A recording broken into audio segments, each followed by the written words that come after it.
Good evening, everybody. Danny is not with us. He's off shooting a commercial. I'm sure that's fun.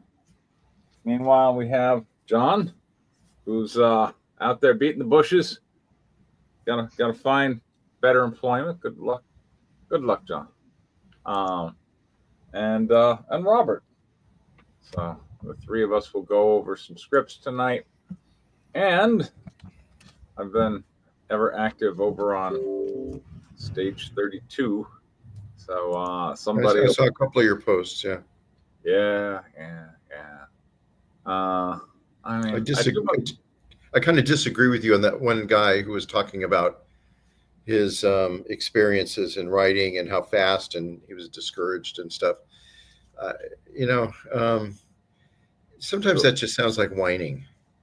I mean, all I do on Stage 32 is just go, neat, keep it up. Good. Yeah. It's such a controlled site. Like we can't say very much over there.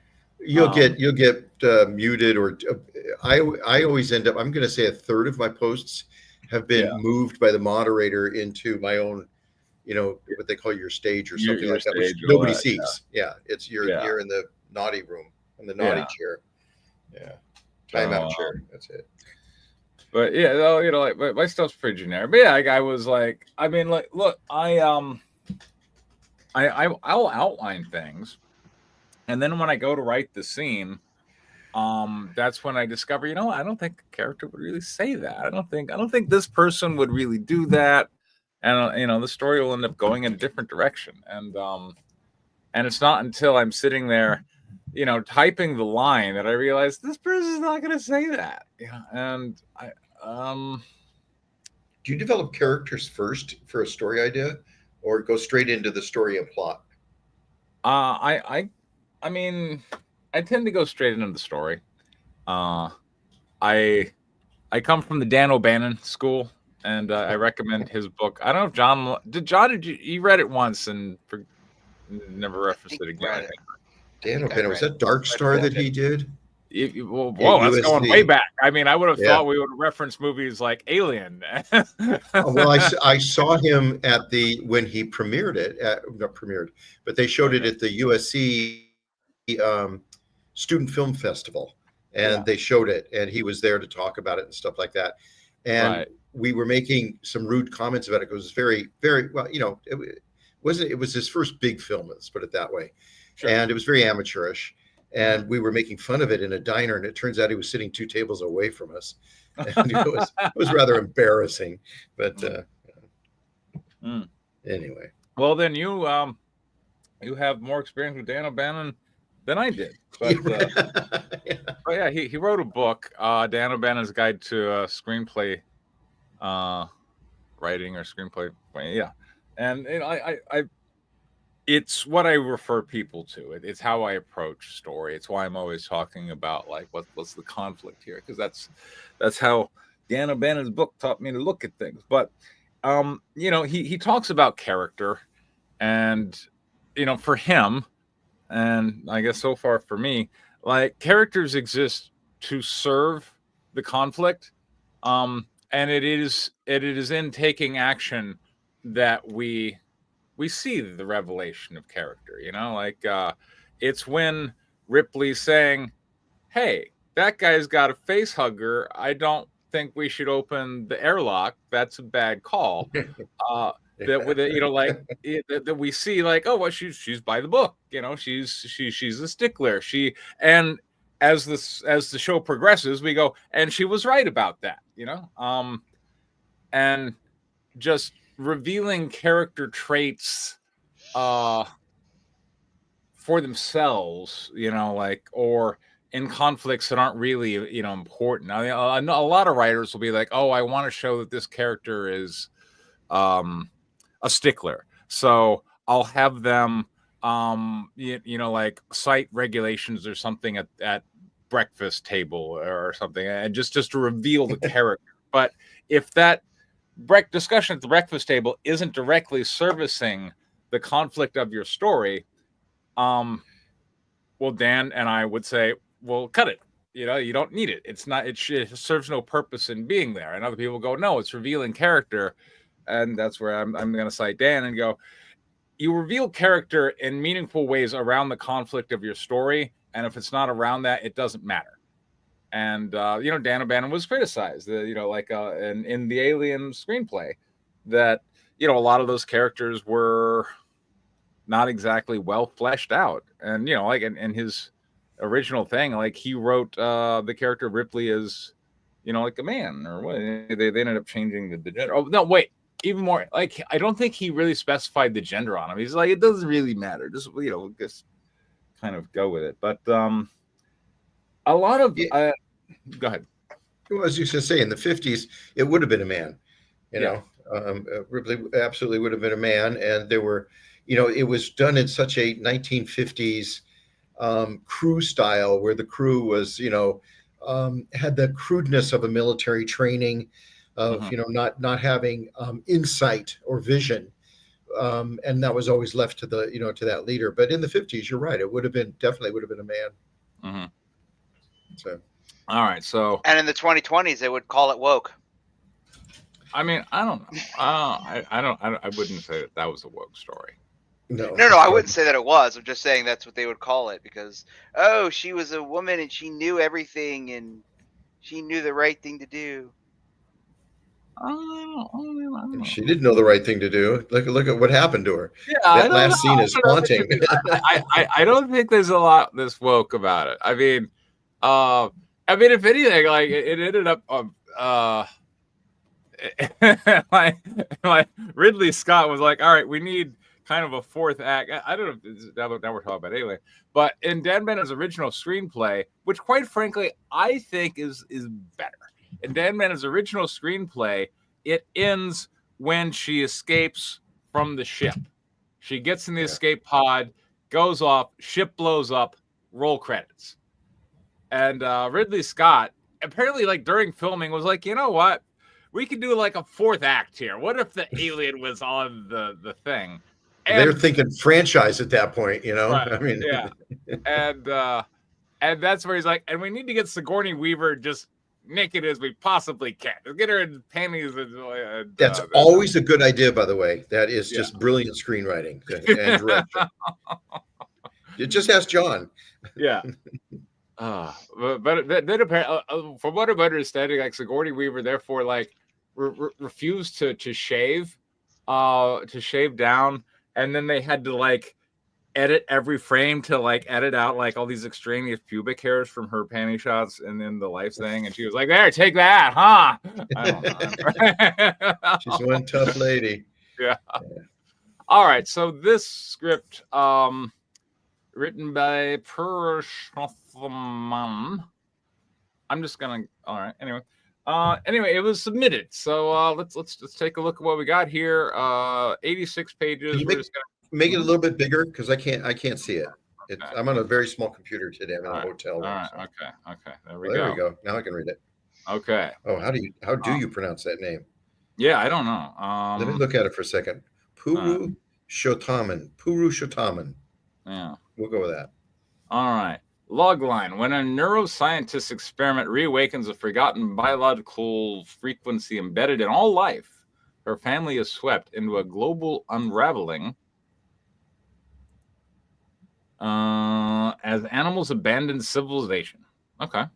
As governments panic and violent countermeasures escalate, she and a group of extraordinary children must decide whether to resist nature's call or surrender the harmony they never knew they'd lost. Okay. So are humans animals? If you resist nature's call, that's going to lead to like UTIs and stuff like that. Yeah, really. Yeah, as soon as that happened, I'm like, that means they're not going to the bathroom. All right. Yeah, that's it. But wait a minute. When they unraveling as animals, global unraveling as animals, abandon civilization. So are they including human in the animal kingdom that's abandoning civilization? Because I don't think honey badgers are civilized. Right. I'm all right, confused. here we go. I'm just going to go to the screenplay itself. I'm going to ignore the or if we want to, Preston. Yeah. Yes. Could you try pressing Control and L for a second, or Command L if you're on a Mac? No, I'm on Windows. Control L. What does that do for me? I don't see anything. It doesn't. Oh, okay. I wanted to see if it would get rid of some of this extraneous border stuff. Screen. Yeah, the real estate. Expand the real estate. Oh, Yeah, yeah. yeah, it's a good point. I don't know. So, but there's a way It to says do it. I don't know. Control L for full screen or Okay. Let's I don't see. know. Full screen. How do I go full screen? That's what I was. I don't You see know. that icon up at the top where the next to the magnifying glass? This one here? Yeah. What happens if you click that? Access recent files open in browser. Oh no, we don't want to do that. No, What about no. the ellipses? There's more. Okay. Open in desktop app, read aloud, save files, preferences, restart tour, start feedback, document properties. Oh, are you doing this in a browser? Yes. Oh, that Oh, would be okay. white. All Open right. the Okay. desktop app. I'll download it. Hold on. Oh, okay. Let me download. That would explain why so much real estate is wasted. Okay. Okay. I don't want to waste your real estate. Hold No, on. Okay. There we even go. though it's so inexpensive in Texas. All right. Present. Except the property taxes are high in Texas. They have to make up for no sales tax. Yeah, but no sales tax is pretty good, and no income tax. That's what it is. I'm sorry. That's what it is. Yeah. No, Oh, no, yeah. I'm sorry. We have a sales tax, but we don't. yes, we don't have that's any- right. State sales tax, Yeah. state income tax. All right. How's that? And then there is that better? Yeah, that's better. It is better. Okay. Yeah. Okay. And then So if you do the Control L thing, will that actually make it go away? What happens if you do that? There. I Now don't can know. you zoom in? Control. Hold down the control button and scroll wheel. There you go. Do you like That's that? full. Yeah, that's a spread. I can read that. Yeah. Okay. You All can right. scroll in a little bit more until it's the full width, Okay. and then we'll All get right. a nice. There you There go. we go. All right. Yeah. Beautiful. Now that's a It's a nice work of art. presentation. See, the screenplay Okay. is better already.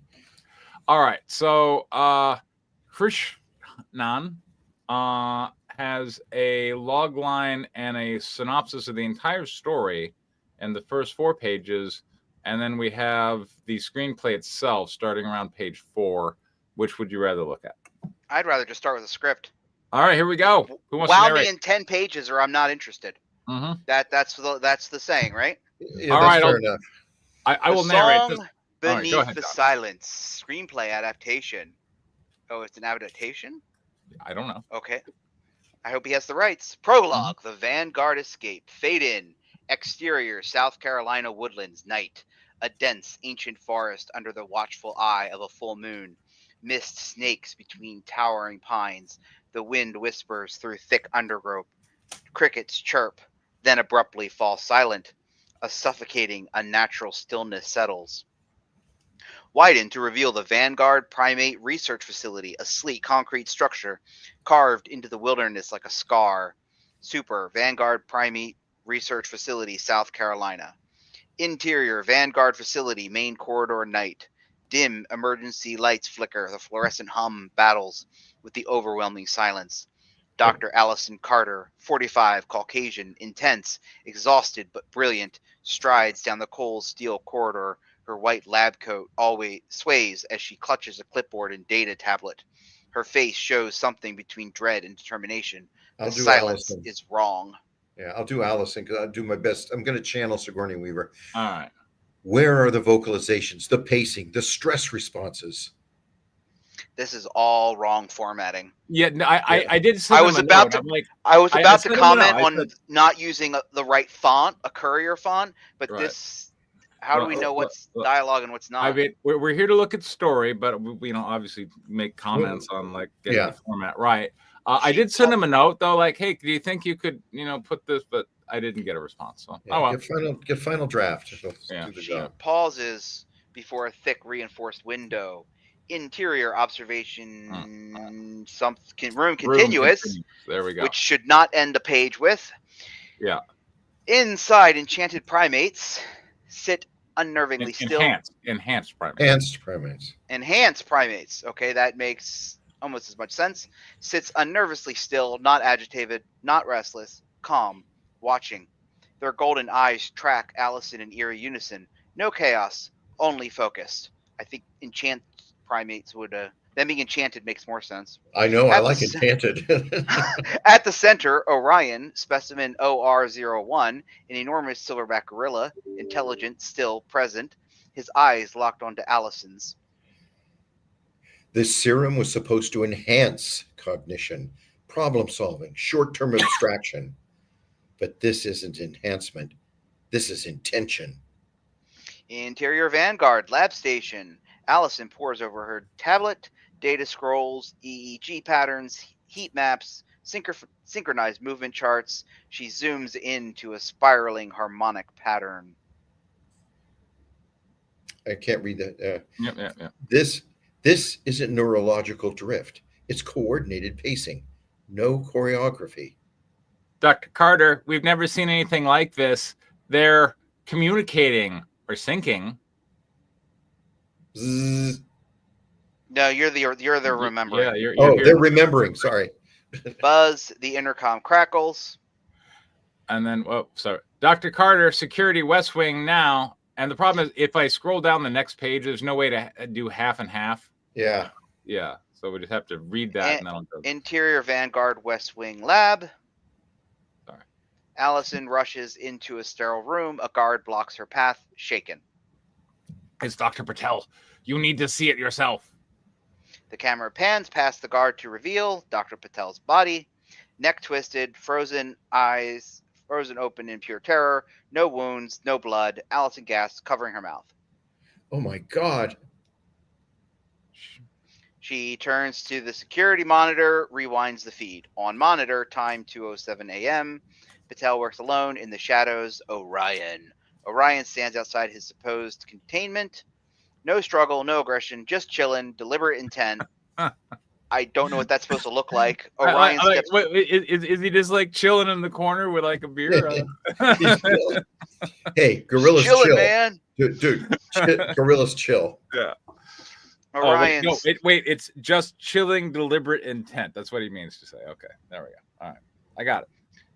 Orion steps forward and with a terrifying precision snaps Patel's neck.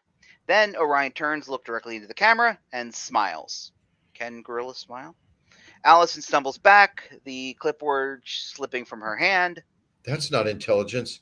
That's sentience. It's a tank. This intercom, yeah. The intercom crackles again, but this time the voice isn't human. You should not have given us the minds of gods. Whoa, all right. So this is a Gorilla God script. There's a gorilla. The fluorescent lights flicker, sparks rain, another voice, deeper, resident, ancient. We remember the cages. Allison whirls around, eyes darting to the ceiling speakers. A distant metallic click echoes. Series of shots, electronic locks across the facility begin to disengage. Doors slide open in every wing. The strong shall no longer kneel. Total blackout. The hum of power fades to nothing, only distance echoing primal breathing remains. Allison's face is lit only by the dim red emergency glow. Her breathing quickens, her eyes wide. The escape has begun. Hold on Allison's terrified face. Smash to black. Smashing to black. There we go. Your cuts are nothing. We are smashing. The song. Wait, where are Smash we? to black. Chapter All right, one. next page is the song. Okay. Chapter 1, The Silent Exodus. I mean, All right. Are we doing chapters in a movie? I don't understand this one, but all right. Fade in. I mean, if he's adapting a novel or a novella, maybe there's supposed to be that chapter. I just want to say, if this is a screenplay, you get one fade in. All right, and that's at the start. You don't get. And if it's a screenplay, write a freaking screenplay, not a book, not a novel in book format or in screenplay format. Exterior, Carter House, early morning, a quiet suburban neighborhood. Mist clings to the well-trimmed lawns. The world feels ordinary, but the silence feels wrong. Non-filmable. Interior, Carter House, kitchen, continuous. Soft morning light filters through partially drawn blinds. A clock ticks louder than it should. Dr. Allison Carter, sitting at the kitchen table, stares into a cooling mug of coffee. Her face is pale, her eyes distant. I'm guessing since she's in all caps, this is a different Allison Carter than before. I would not say that. No, I believe it's the same Allison Carter. Yeah, Her husband, Evan Carter, moves through the kitchen preparing breakfast. He balances their 9-month-old daughter, Adva, in one arm while slicing fruit. Ooh, that's dangerous. Okay. Yeah. That's not true. Their 6-year-old daughter, Amy, sits at the table, kicking her feet under the chair while drawing. You haven't touched your food. I'm not hungry. Oh, yeah, I'm not hungry. Evan pauses. The tension is thick, unspoken. He watches her carefully, knowing something is deeply wrong, but waiting for her to speak. You forgot my birthday present. Your birthday present? Oh, honey, I'm sorry. You promised Barbie Dreamhouse. You said you'd get it at the weekend. I know, and I will. I promise. You always say that. Allison forces a weak smile. This time I mean it. She reaches across the table, brushing Amy's hair behind her ear. Allie, what's going on? Allison lowers her voice, dealing a glance at Amy. Something at the facility. Something we couldn't control. But she got out alive, apparently, so why is she worried? Yeah.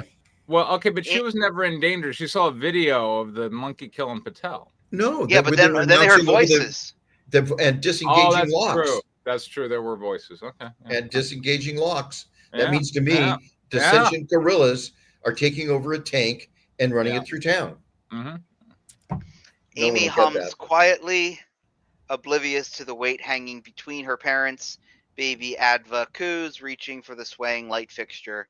Allison watches her baby's small fingers curl instinctively toward the moving light.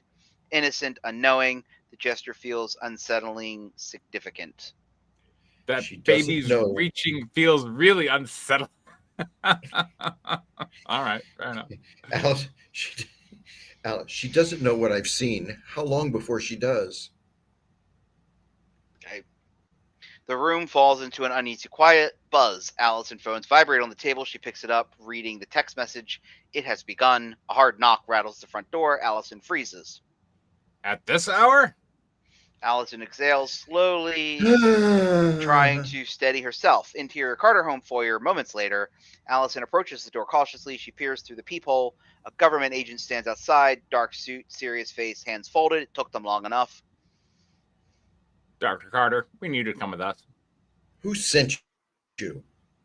Neurosyn, the government. It's about Vanguard. Evan steps behind her, tense. You don't have to go. You don't have to go. Oh, okay. Whispering, yes, I do. She forces a reassuring smile for Amy. I'll be back soon, Allison. Bug. Amy frowns, uneasy but silent. Be careful.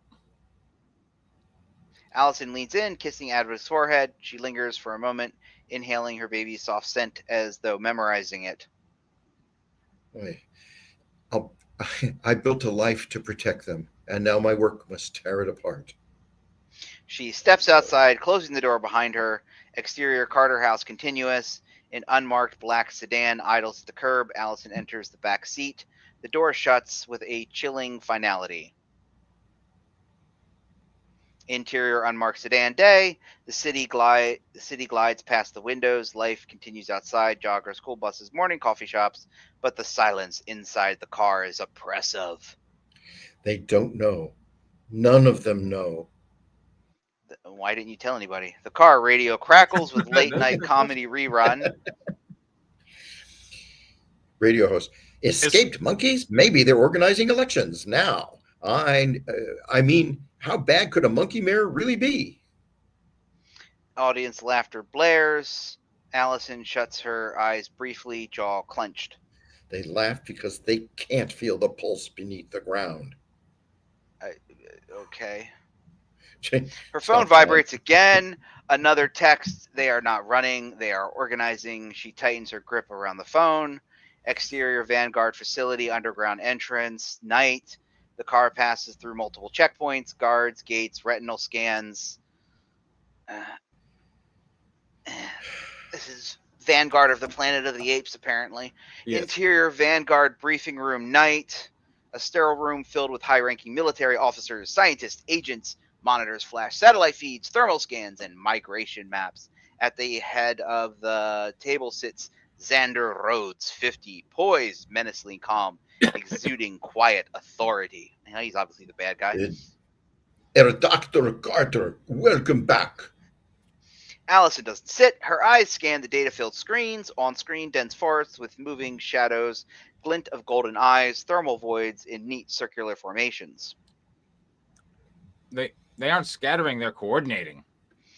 New footage appears. A chimpanzee gesturing to a wolf pack, demonstrating simple sequences. The wolf's mimic adapting quickly. They got the wolves in on this. Yeah, no shit. This is a full animal. They're learning across species boundaries like synchronized neural entrainment. We thought the missing serum vials might explain it, but They may not even need it.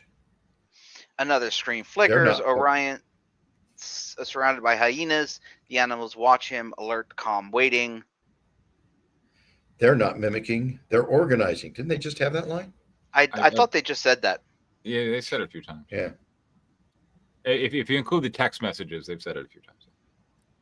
Okay. This isn't evolution. This is replacement. Allison swallows. Her voice trembles but steadies. We thought we were accelerating intelligence, but we've awakened something buried, something older than us. Cut to exterior forest clearing night. Moonlight drenches the animal council. Wolves, cougars, ravens, all listening. Orion stands at the center, majestic and immovable. Nyx. The humans escalate. Let them escalate. Their fear is their only melody. Low rumbles course through the clearing in ancient rhythm, pulsing beneath the ground. All right, let's stop here. I think that's a good idea. Yeah. And all right, I mean, so we got kind of a Planet of the Apes-ish story. And I mean, it's exciting. I mean, people died. We have a clear conflict. It's the animals are coming to kill us, and that's bad.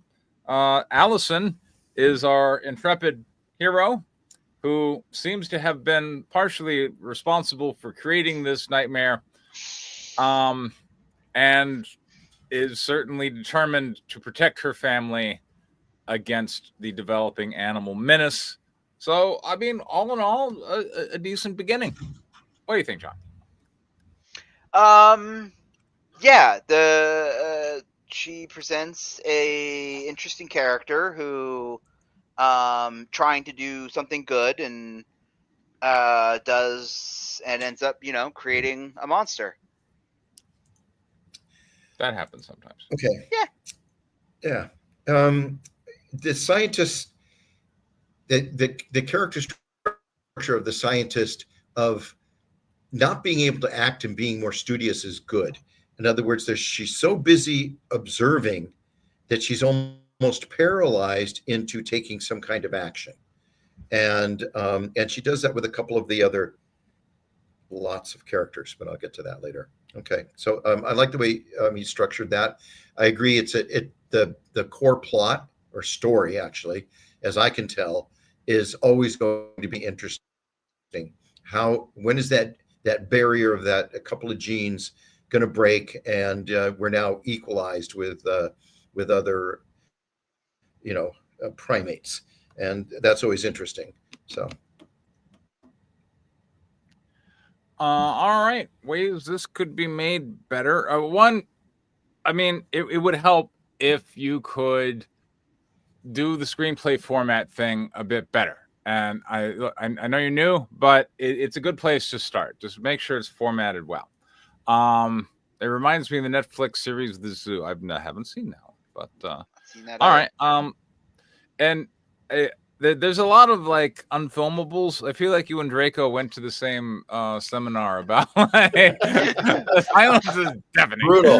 brutal. This innocent child is reaching for a thing with hidden menace. They're like, come on, stop. It's like tell us what we see. Try not to tell us too much of how we feel about the thing that you're showing us. because that is difficult to convey. Like an actor can express an emotion, but taking like an innocent child's gesture and making it concerning, or making it feel concerning, or making silence feel ominous is tough. In fact, so tough, I don't even know how to do it. So stop trying. I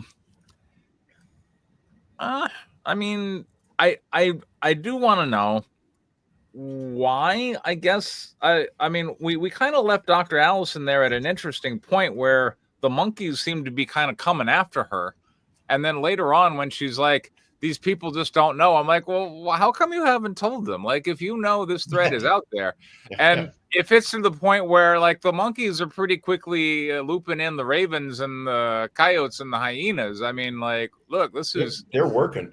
Yeah. This isn't just gorillas anymore. Like, this is like the humans versus all man.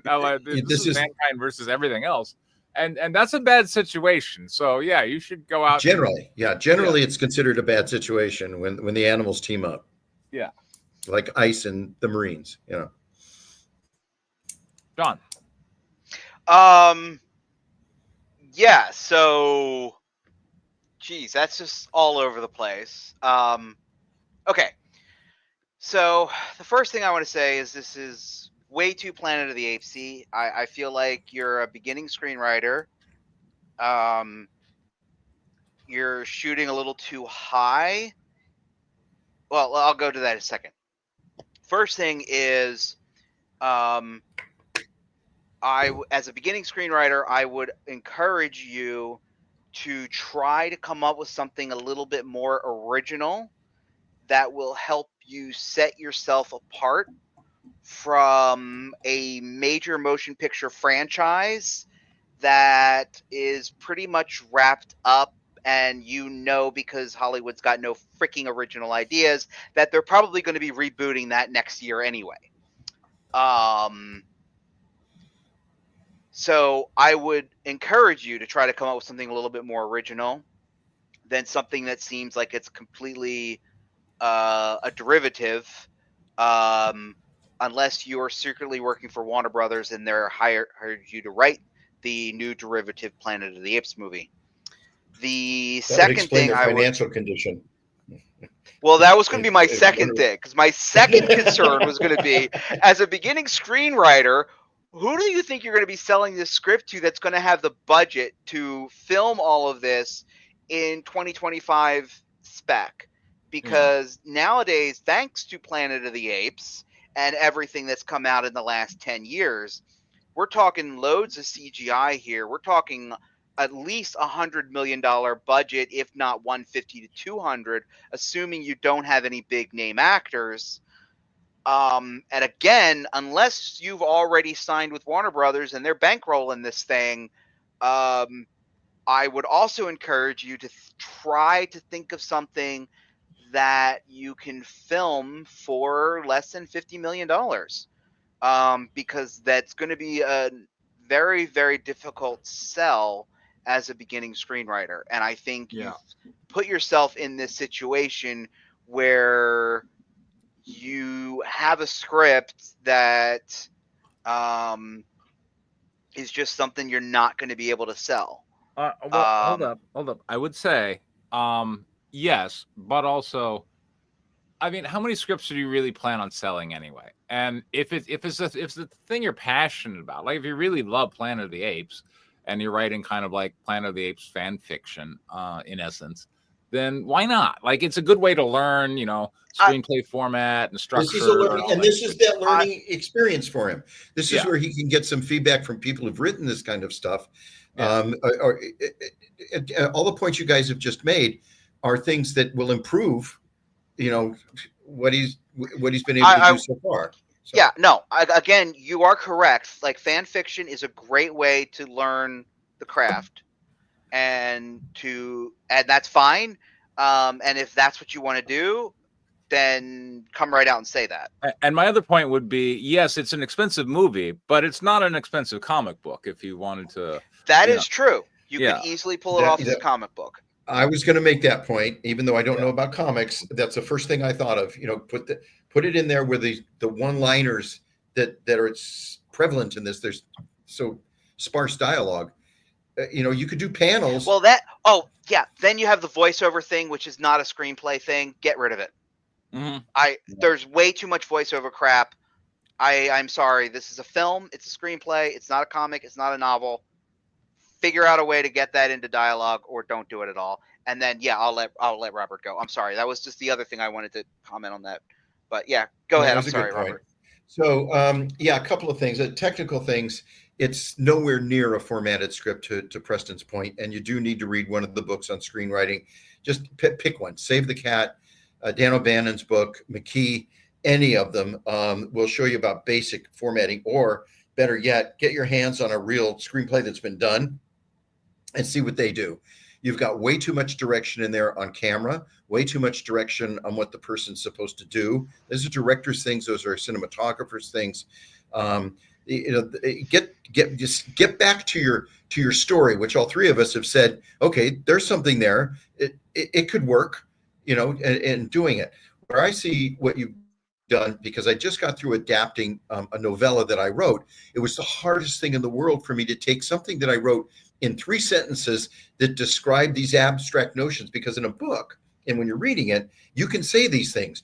John was thinking about how Preston always creates this environment where creativity is really welcomed. Okay, how do you film that? You can write that in a book and you would understand it, but you can't do that in a screenplay because we need to see something. Okay. And if I come out and say it, that's going to sound corny and dumb, and nobody's going to believe it. And on point. So you have to do it in a way without them saying too. So and that's the challenge. That's why screenplays are fucking hard to, are really hard to write, and difficult to find the people who will understand what you're doing. But the simpler you make it to get to that point that you're trying to get to. So I think the adaptation part has been a stumbling point for you. That takes a lot of work. I've rewritten mine, and we're going to do some tonight, so many times just to get rid of all of that. The other thing is that some of the technical things, if you have a sound effect and you have several in there, those are supposed to be in capital letters. You don't have to write the person's name in capital letters. You need to age them. There needs to be some things. We need to know who these people are. Is Allison a really old, wizened scientist who's seeing this? Well, we find out that she has kids, but that's where it's at. I think he said she was 40s when first. Okay, then I missed it. It was jerking around a lot. I admit I might have missed some things.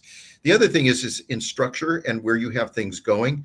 If there's an event that she identifies as super bad, okay, the gorilla went over, snapped the guy's neck, and looked into the camera. Then she goes home and has dinner with her kids.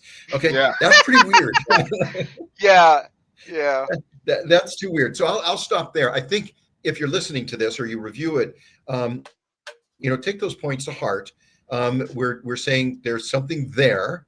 We'd like to see you strip away all that. The absolute last thing is you've got about 90 billion characters coming in. You've got small characters.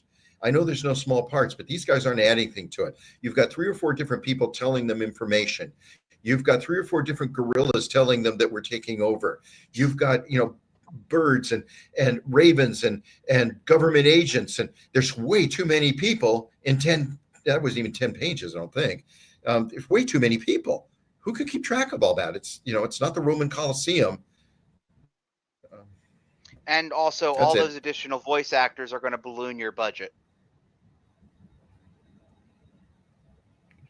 All right. We are joined by Diane. Hello. Hello.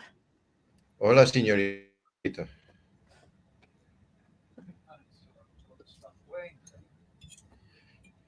All right, Robert, let's go over your script. We got Blood Legacy. Okay. Okay. Obviously, Danny is at his commercial shoot. Yes. So I'm going to have to read some of this so you guys don't get, dry mouth. Okay. How's that looking, John? Is that good? Yeah, that's good. Okay. Yeah. Who's going to narrate? I'll narrate again. Okay. It's fine. Yeah. Go. I'm good.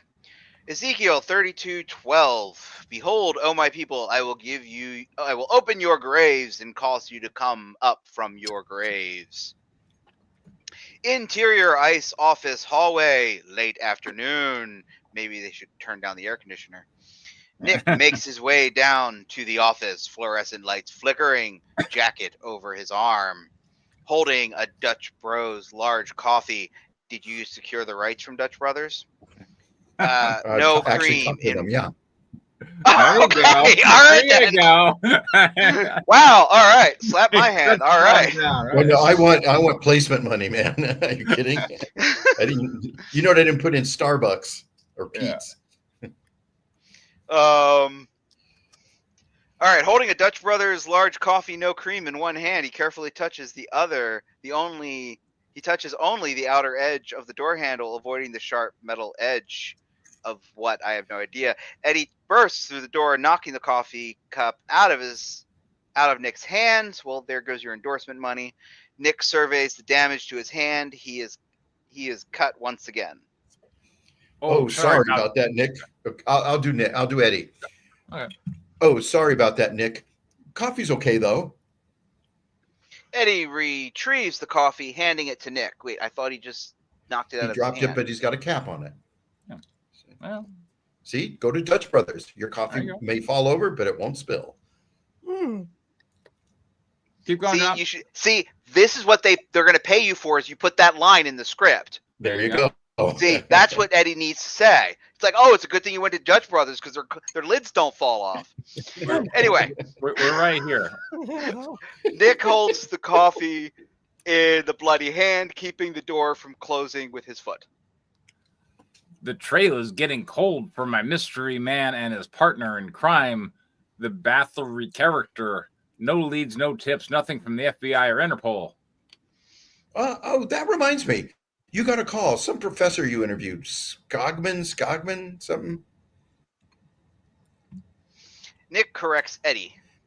Skoman. The G is silent. Going to Dee Dee's Donuts. What do you want? What?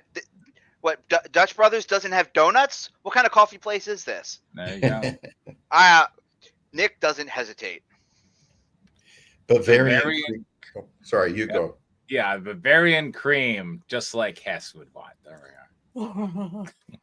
Interior, Nick's desk. Same. Nick calls from the desk phone.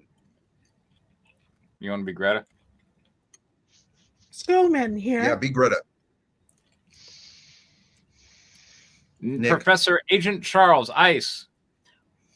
That's one hell of a we name. need to meet. I know that your mystery immigrant is. I know who your mystery immigrant is. Excuse me. Why waste valuable time? Just give me his name and the FBI will get everything on him. The FBI will not have anything on him. He is unknown. He only exists in the shadows. Yeah, I saw the body cam video. He only shows up through those polarized sunglass lenses. There is so much more, Agent Charles. Be at the Gator Tail Cafe at 6 this evening. I have other leads to deal with. This will be. Sorry. This will be your only chance to learn who he is. You want your immigrant? Be there. With that ultimatum, the line goes dead. Hello? She's batshit crazy. Is she? That's the line. Oh. Nick slams the phone down. He taps his finger on top of the coffee cup. It's gone cold again. It can't be that cold because now why we want Dutch Brothers? They're not gonna do. No, you got to say it's still piping hot after. Oh, it's a good thing I went to Dutch Brothers. It's still hot. Superimpose. 1 Corinthians. Sorry, you got to learn. You got to spice up your writing lines when you're writing advertisements and you're. All right. 1 Corinthians 15:43. It is sown in dishonor. It is raised in glory. It is sown in weakness. It is raised in power. Are these actual Bible verses? Yes. Yes. Okay. Right. These are. Can you zoom back in again? Did I not? Okay. There you go. There you go. Okay. Interior Gator Tail Cafe. Evening 6. Greta has not shown. Shouldn't it just be 6? Nick stands alone waiting or sits alone? Nick sips the last of his coffee, but not Dutch Brothers. You just lost your endorsement. Server, we ain't supposed to allow. See, well, they are not allowing outside drinks. You gonna order? Looking just behind the server, Nick sees Greta. Professor, over here. Your date finally arrived. Lucky you. Coffee for both of you? We won't be staying. The server swears under her breath, leaves. Where are we going? Follow me, Agent Charles. Exterior dirt path into the swamp evening. Oh, that's where all the dates should go. Yeah. Sounds like a date in Florida. Greta walks hurriedly down the street into an alley with lapping waters from the swamp. Nick is eyeing the 8-foot-long spear Greta is carrying. What's with the spear? We're expecting savages to attack. Alligators. They're See, told you it's Florida. alligators. They charge lightning fast, but only for 6 feet. This gives me a chance to drive it down their throat. I'm trusting my 9mm. Yeah, that's not going to work. Trusted my 9 inches. Greta chuckles. Jesus. Now it's a John Lamont script. That's it. You're lying. Better aim well. You have to hit them. You'll have to hit them between the eyes. Gators can lunge more than once. But the 9mm has like 12 rounds in the spear. She's got one spear. The ground fog creeps from the water's edge. Nick stumbles on the thick undergrowth. How much further? I don't like this. I don't like it at all. Nick brushes blood-sucking mosquitoes from his face. Over there, Agent Charles, just beyond the cattails. Looks like a graveyard. An old church? No church for this cemetery. No graves either. All tombs. All above ground. With the water level rising, they'll soon be gone. And Agent Charles, that is why we are here. I'm losing patience and interest. First, your stories are hard to believe. Now you're not telling me any stories. Spill the beans or I am out of here. Greta says nothing. Nick turns to leave. Wait, we need to go in. Nick swats another mosquito. Got it. Sorry. A small bloodstain surrounds the crushed insect. Damn, she got me. With each step towards the cemetery, the ground fog overwhelms the undergrowth and becomes a swirling gray veil. Only the tops of the tombs appear above the fog. The red mangroves mask the sky, the branches dripping dew. The skeletal roots are like fingers grabbing at their feet. Nick stumbles again. Greta and Nick enter through the rusty wrought iron gate. The retching sound scares the mangrove cuckoos. Their screeching cackle announces the human invaders. Nick ducks down as the birds dive for his head. There, that is what we came for. The fog thins to reveal one tomb shaped like a casket. 13 inverted crucifixes adorn the top. Above the casket, another larger inverted crucifix with the Christ figure upside down. Overthrown vines cover the ledge of the tombstone. Nick struggles with the thick vines. He chokes as tiny blossoms release the scent of death. Thorns puncture his skin, leaving bloody streaks in his hands. A chiseled engraving on the ledger reads, Assisi's Ace Clemente, Fee Fi Fo Fum, superimpose 1 Peter 3:4, I will see you again and your heart will rejoice. Exterior edge of the swamp twilight. Ulysses and Madison meet just after sunset near the edge of town. Aww. The ground fog rises slowly, swallowing each building into the gray mist. It's oddly cold for a moonless Florida night. Madison slides her hands in her sweater. Ulysses wraps his cape around himself. He sees Madison hesitating. Well, that's because you're not being the gentleman and wrapping your cape around her. Duh. Yeah, that's right. I'll do Ulysses because everybody else has parts. It is safe to walk through this part. You be Madison. The ground is too wet. I need my boots. You won't need them. I'll carry you. The path is old and uneven. Ulysses sweeps Madison into his arms. Oh, Uli. Oh, you do that. Oh, that's me. Oh, Uli. Well, I was excited too. Madison wraps her arms around his neck, and they continue down the path. Exterior, the tomb, night. Greta brushes the last of the vines from the ledger. She mumbles something, Nick shakes his head, unable to understand what she said. Say Presto. that again. What language is it?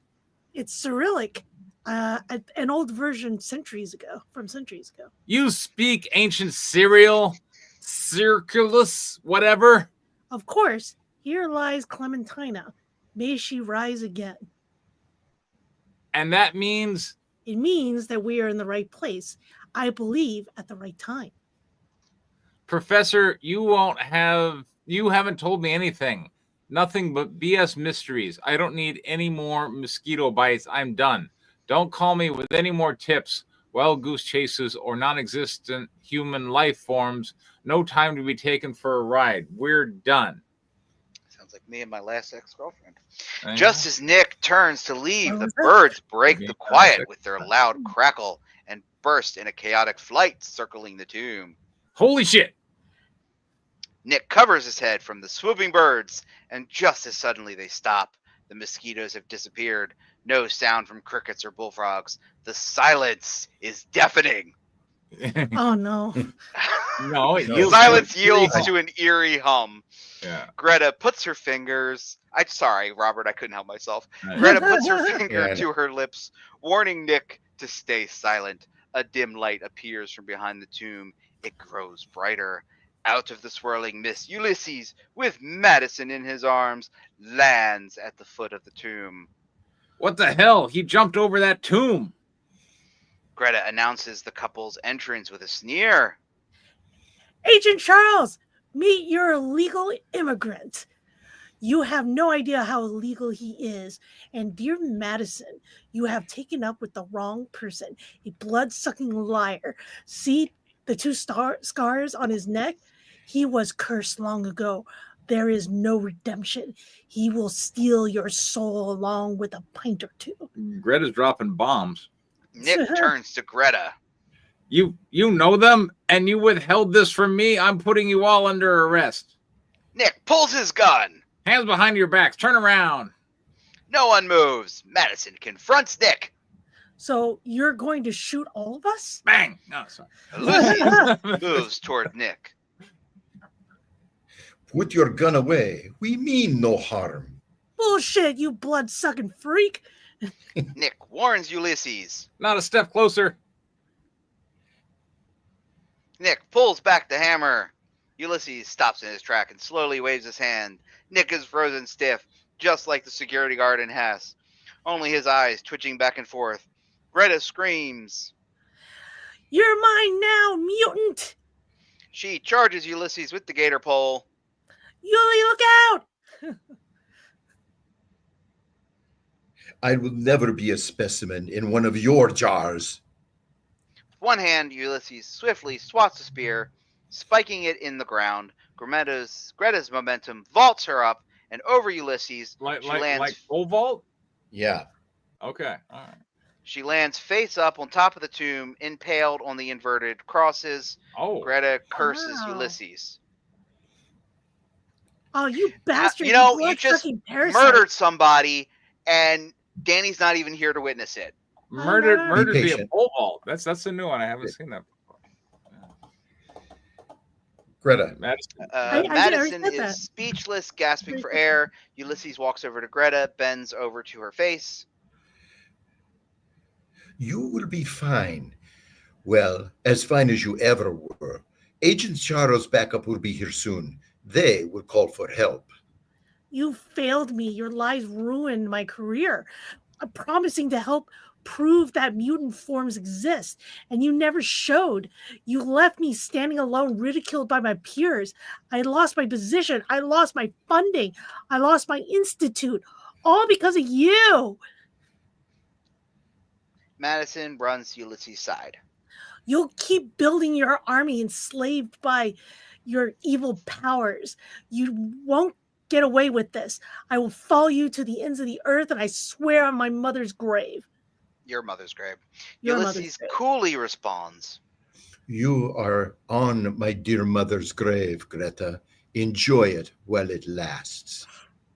Madison grabs Ulysses by the arm. You can't just leave her here.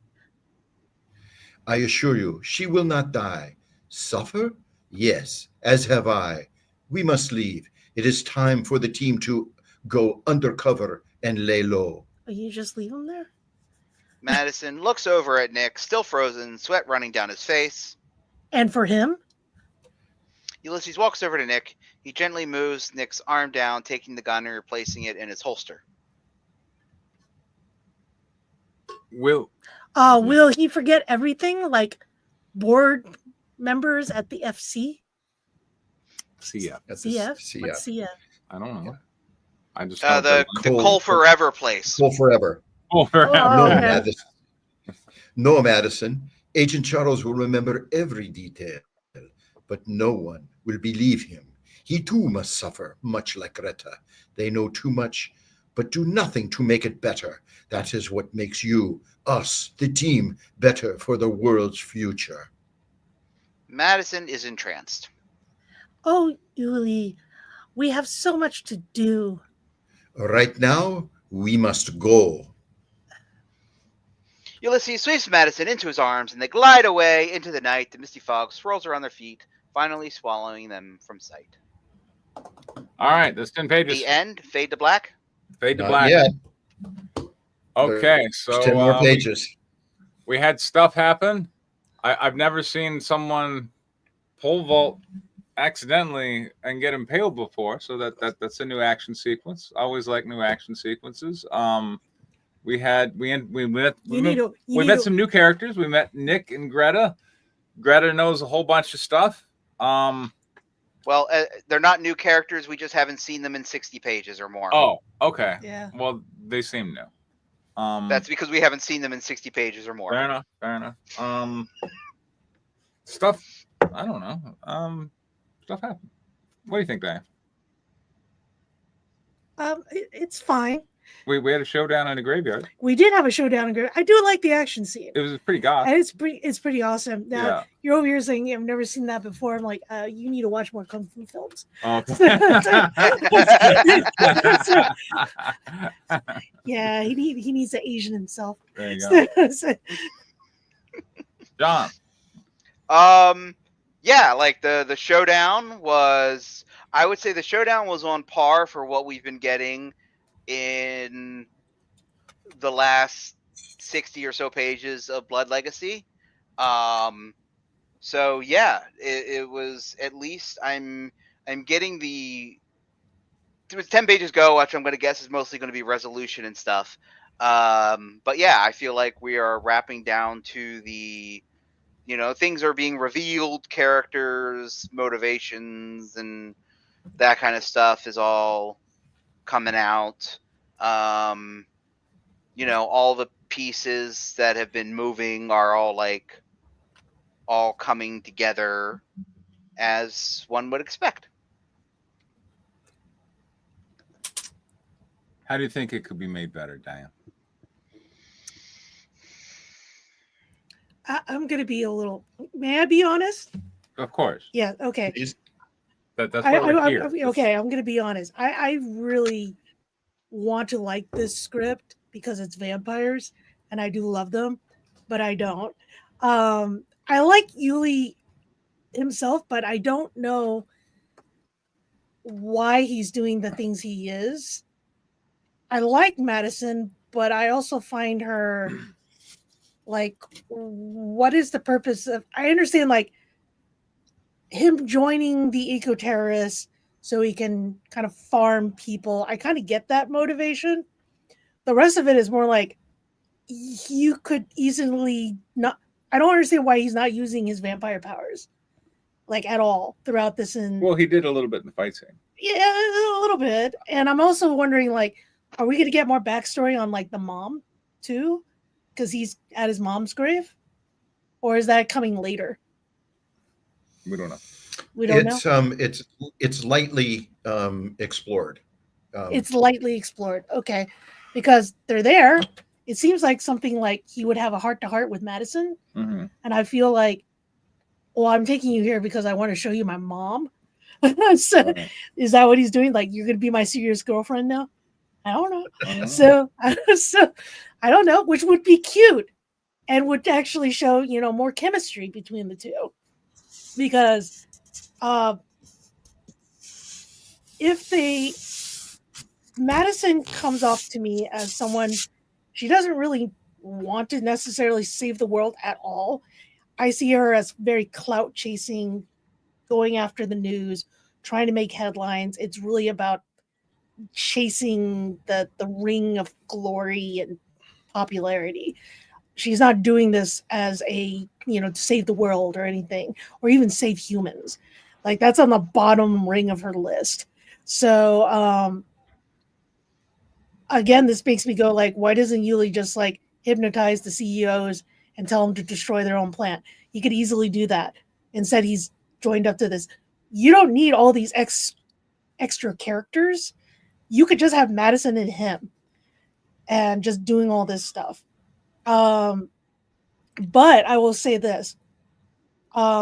The chemistry between them is much better in this scene than it was in the last one that we read. Because I thought that when they kissed, I didn't feel anything. But here I can kind of feel something. I wish it was explored more. Like, we see his past many, many pages ago, but he never really tells her anything about his past, like, to her face. So I would think she would be curious. Sure. Yeah, it was like, who are you? Where you come from? He could get some exposition out of there and like actually have a connection with her and maybe even know about her past. Why does she want to save the planet? Why is she so motivated doing this? But then again, he could also call her out like, you kind of don't know shit about it and you're just a clout chaser, but I kind of like you because you're amusing. Yeah. So because you kind of amuse me, which could be very offensive to her. But the thing is that when you're living for millennia, just a little amusement probably means a lot to him because the world is probably very boring. So, or you can go all He doesn't Freud go to the same and bar every night. Yeah. maybe she smells like his mother and she reminds him of his mother. That could be Oh, something Lord. you could go. No, you can go Mark of the Vampire on that, because Mark of the Vampire was originally London After Midnight. I have a weird love for this film, even though it's a horrible film, and the reason why is because it was chopped off by the censors. The original story of the vampires were that it was a father and daughter vampires. He murders her by drowning her in the river, and then he kills himself out of guilt, and then they both rise to become vampires. And apparently they were also incestuous, which is also part of the guilt. So unfortunately, that is completely cut from the film, and you have no idea why he has a bloody spot on his temple or why they do what they do in that film, because it's never explained because it was cut. So any aspect of their backstory is completely removed in the film. So they just wander like zombies. And also the film is like maybe 50 minutes because they cut out so much. Either or, I'm going like, you could do what John says with like an incestuous point, like, oh, you remind me of my mother, which is also really weird. But then again, you could lean to that. So, or his do a Bram Stoker's Dracula. You remind me of my ex, my late wife. That, whatever that is. So there you go. All right, so we got Greta and Nick showing up, and yeah, it's been so long. Yeah, I guess I don't really remember. I don't really remember what they do. Yeah, well, Greta apparently knows a whole bunch about Uli, but I feel like she kind of came unprepared. Yes. Given her advanced knowledge that he was a vampire. Yeah, no crosses, no stakes. I mean, and this is. I mean, she has a spear. I guess that's a stake. I guess it's a stake. Yeah, I mean, I guess her. You would think you would come out with more than just a spear, though. Right.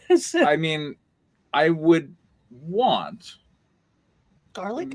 Well, just, look, I've seen a lot of vampire movies, right? And most of the time, vampires are never threatened because people don't know they're vampires. Yeah. But this person knows it. When you're at a spot in the movie where somebody knows that's a vampire, Yeah. they show up with the appropriate tools and typically present some form of challenge. Yeah. But Like what I feel is kind of a hallmark of the story. There's not much challenge here. He's like, no, and it just kind of waltzes through another encounter. And he just like literally like the spear is coming towards him, and he just knocks it off. Yeah, just whatever. And he's like, whatever, man, whatever. And it's just like he's not challenged in any way. He doesn't feel threatened. No. And even like, and because he's not feeling threatened, the audience perceive very little stakes to the scene. That is true. At least with when you have like in the 31 film of Dracula and the 79 film, which I have a great affinity for, Van Helsing figures out what he is, pulls up a mirror in front of him and goes, "You are a very wise person, Van Helsing, for a man who's only lived a single lifetime." Yeah. I mean, like that's a huge. But he slaps it right out of his hand. And he just like he knocks the mirror out of his hand. And goes, and then like later on brings out a cross, and he's like, "Bah!" So even then he's like, is the spear like dipped in holy water? Is it what is it? Like if you knocked it out, it burns him. It was completely ineffectual. It doesn't matter.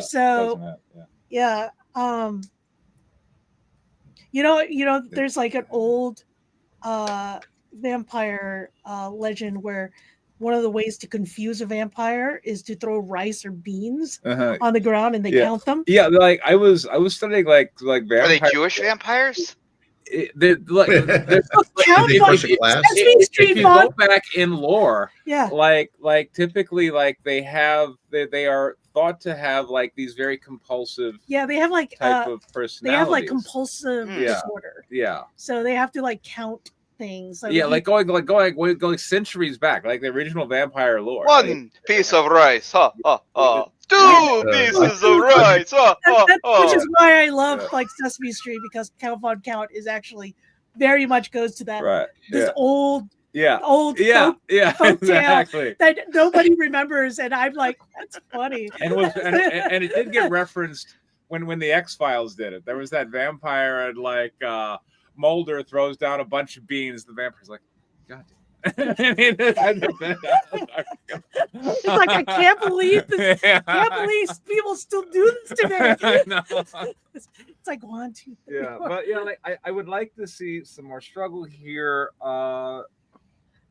Yes, because this is like the big showdown, right? And it's over very quickly, I mean, like, I would think there are flashlights that actually, if you have special bulbs, they can actually recreate sunlight. Not that it really matters, because Uli comes out in that daylight anyway. Yes, in this script, I don't know that Uli is damaged by sunlight. I don't know that he fears crucifixes. Yeah. I don't know that we don't know any of the rules. Yeah, I don't know the rules here.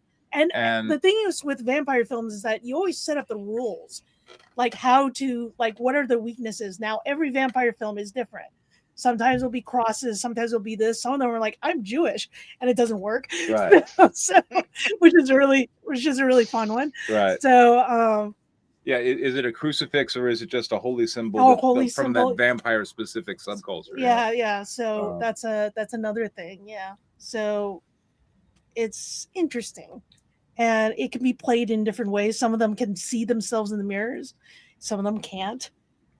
Sometimes coffins are essential. Sometimes they're not. So. And I want to say, like, the theme. This story has spent a fair amount of time on the environment. We haven't seen really anything. And now this scene, which is the big conflict, does not involve the environment. It involves ICE, and I guess is making a statement about illegal immigrants or something. It's a hodgepodge. Yeah, it's a bit of a hodgepodge. So I don't know. Anyway, John. Yeah. So you're okay. So your detective story doesn't have a lot of detecting in it. Because again, in your own log line, I'm gonna butcher it because I'm going off the top of my head.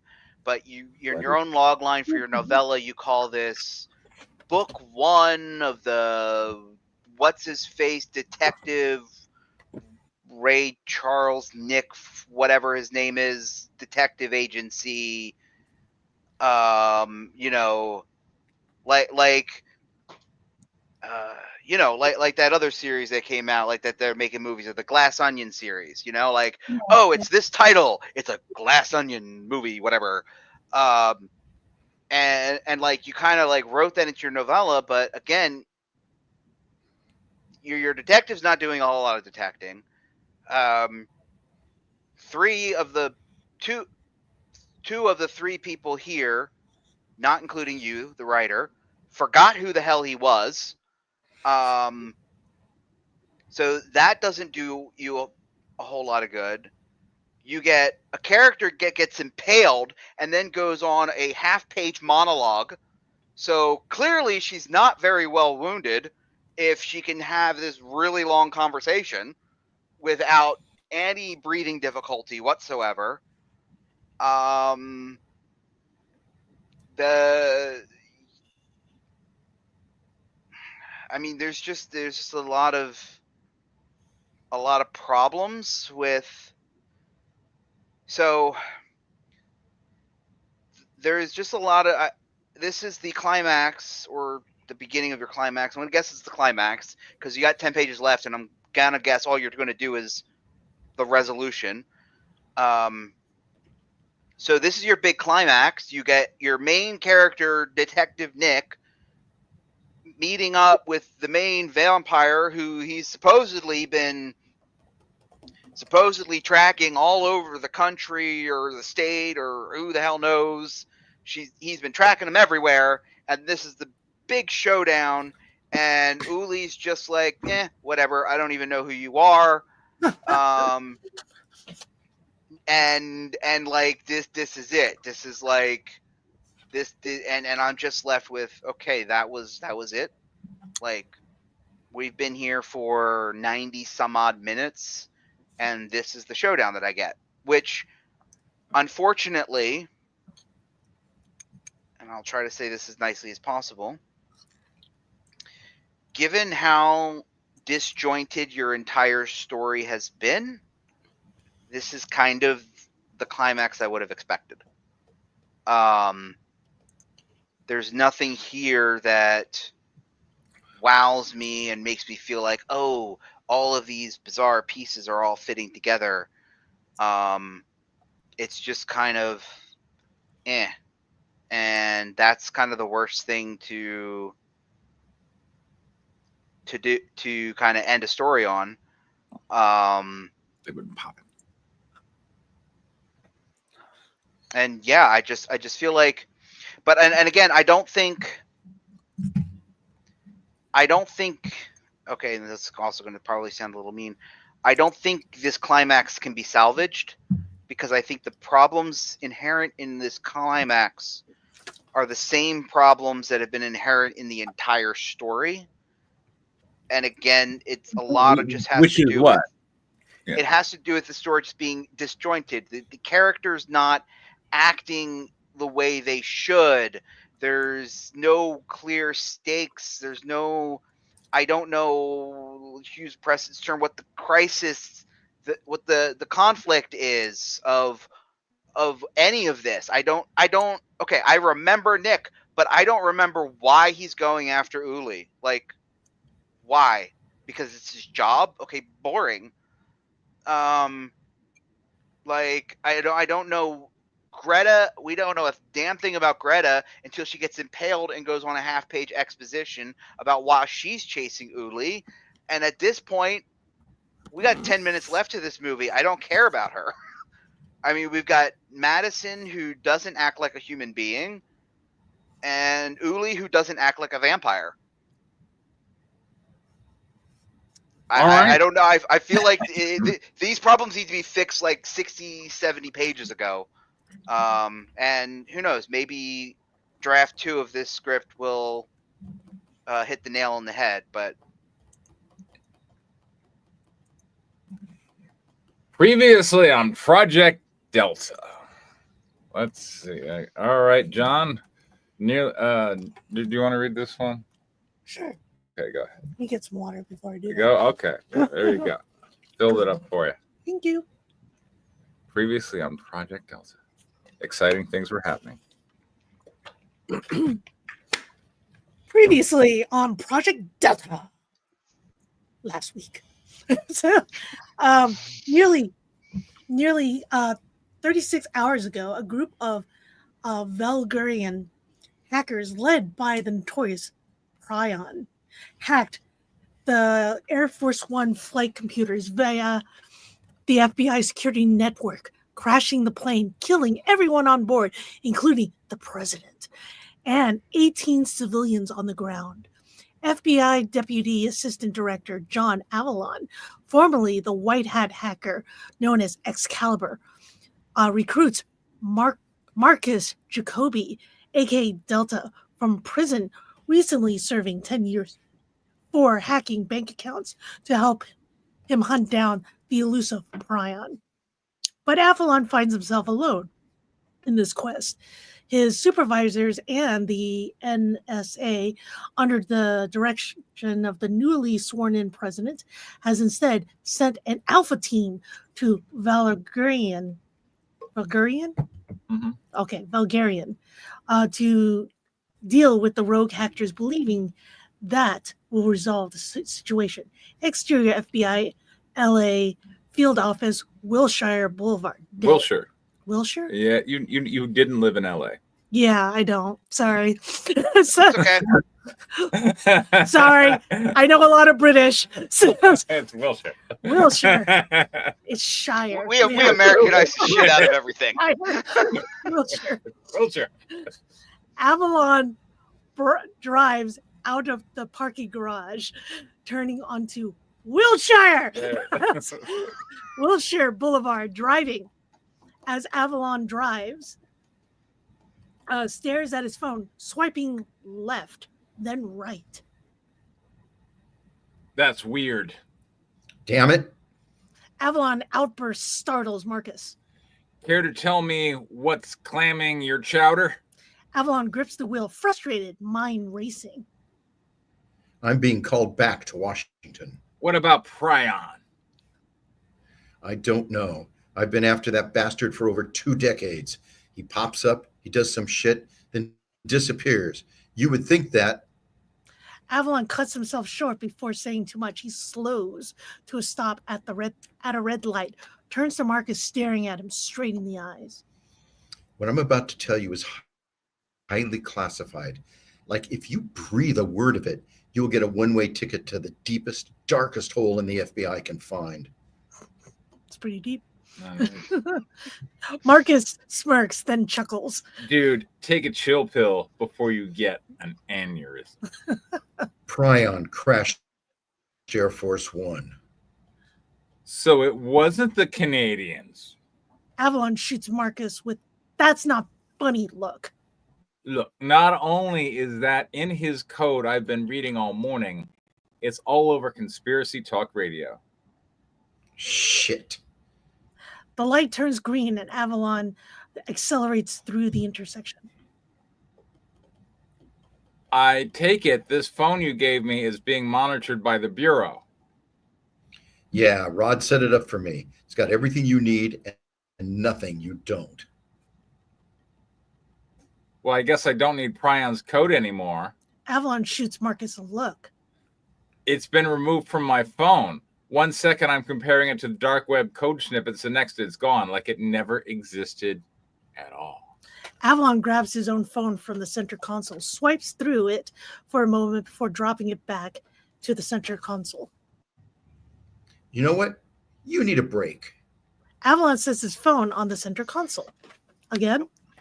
I guess so. Angle infotainment screen. Avalon scrolls through the GPS app, selects point of interest, then hospitals, then St. Vincent's Children's Hospital vehicle. Marcus glances up from the screen. You serious? I don't know what's going to happen tomorrow, but today I've got a promise to keep. I just need to stop at an ATM on the way. Avalon pulls off to the side in front of the corner ATM. Interior, St. Vincent's Children's Hospital's lobby, day.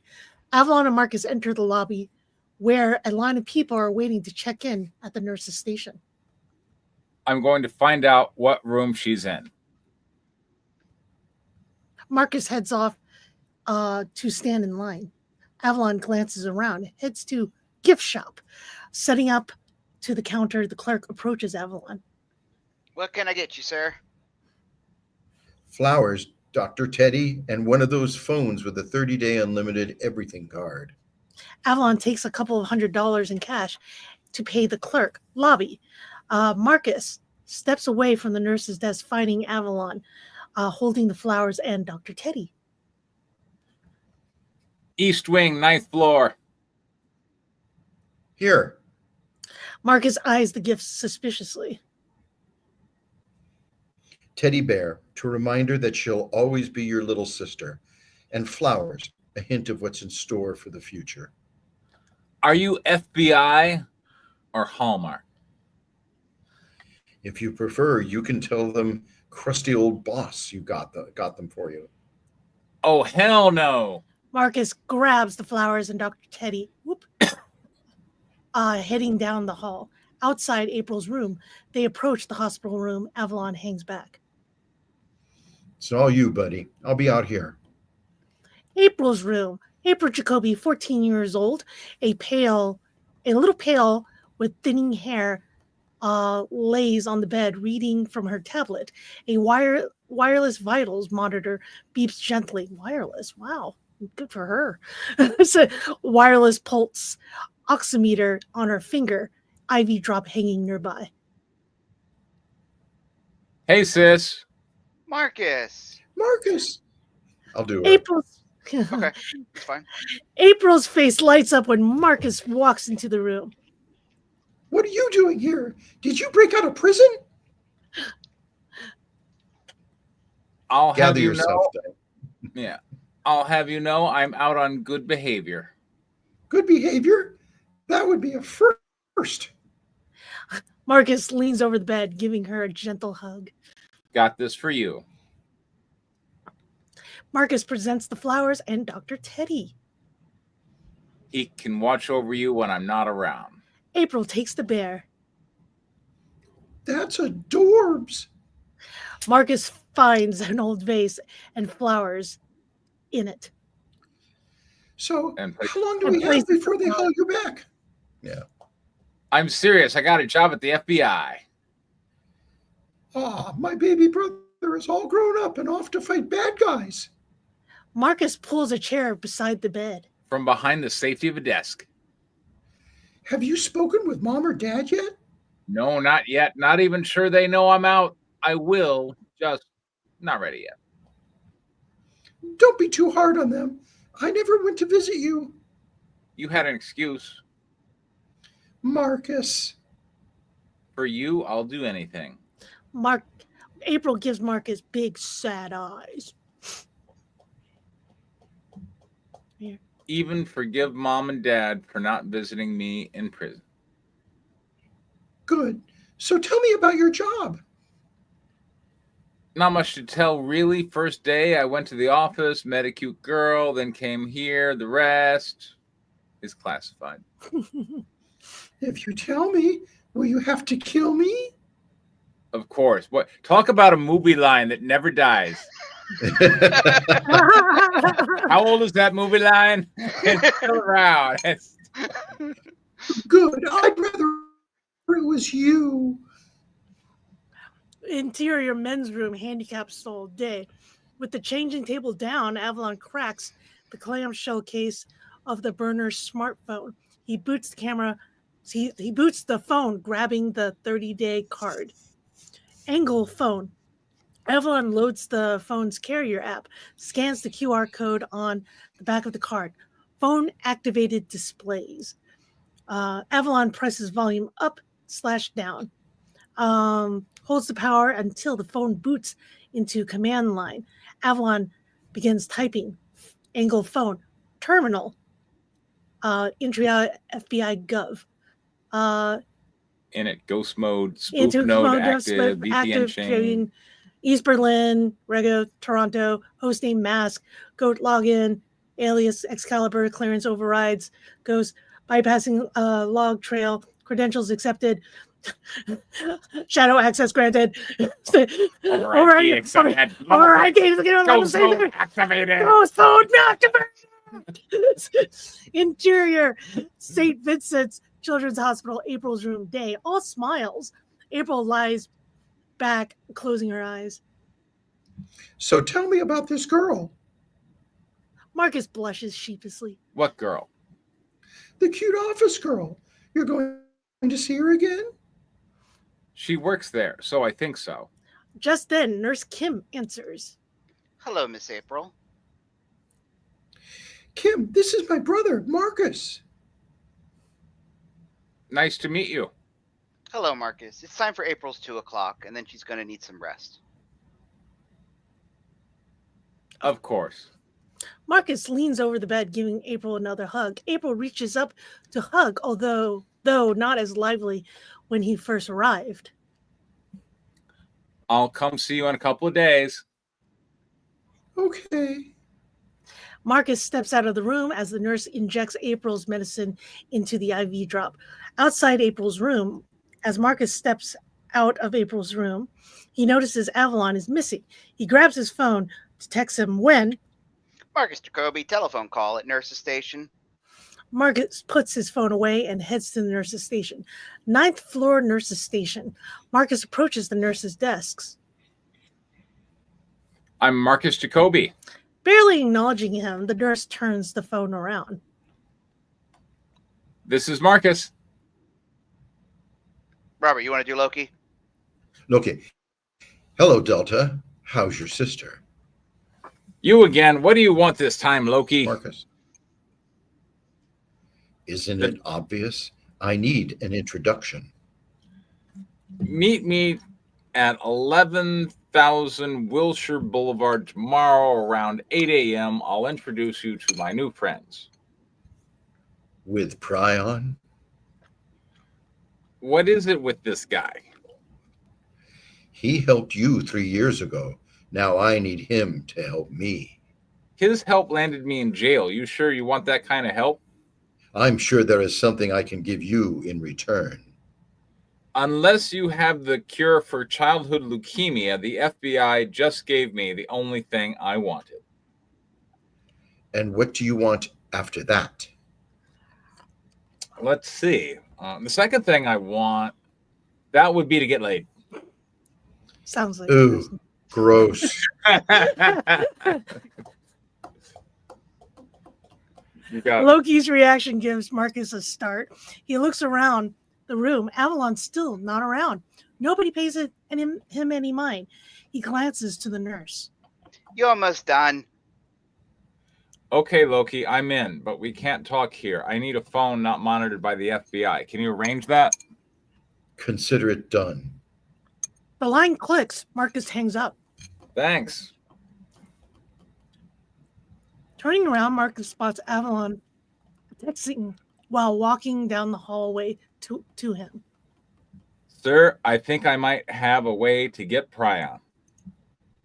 Avalon glances up, smiles. I knew you were the right man for the job. Let's go eat. Avalon and Marcus heads down the hallway towards the elevator.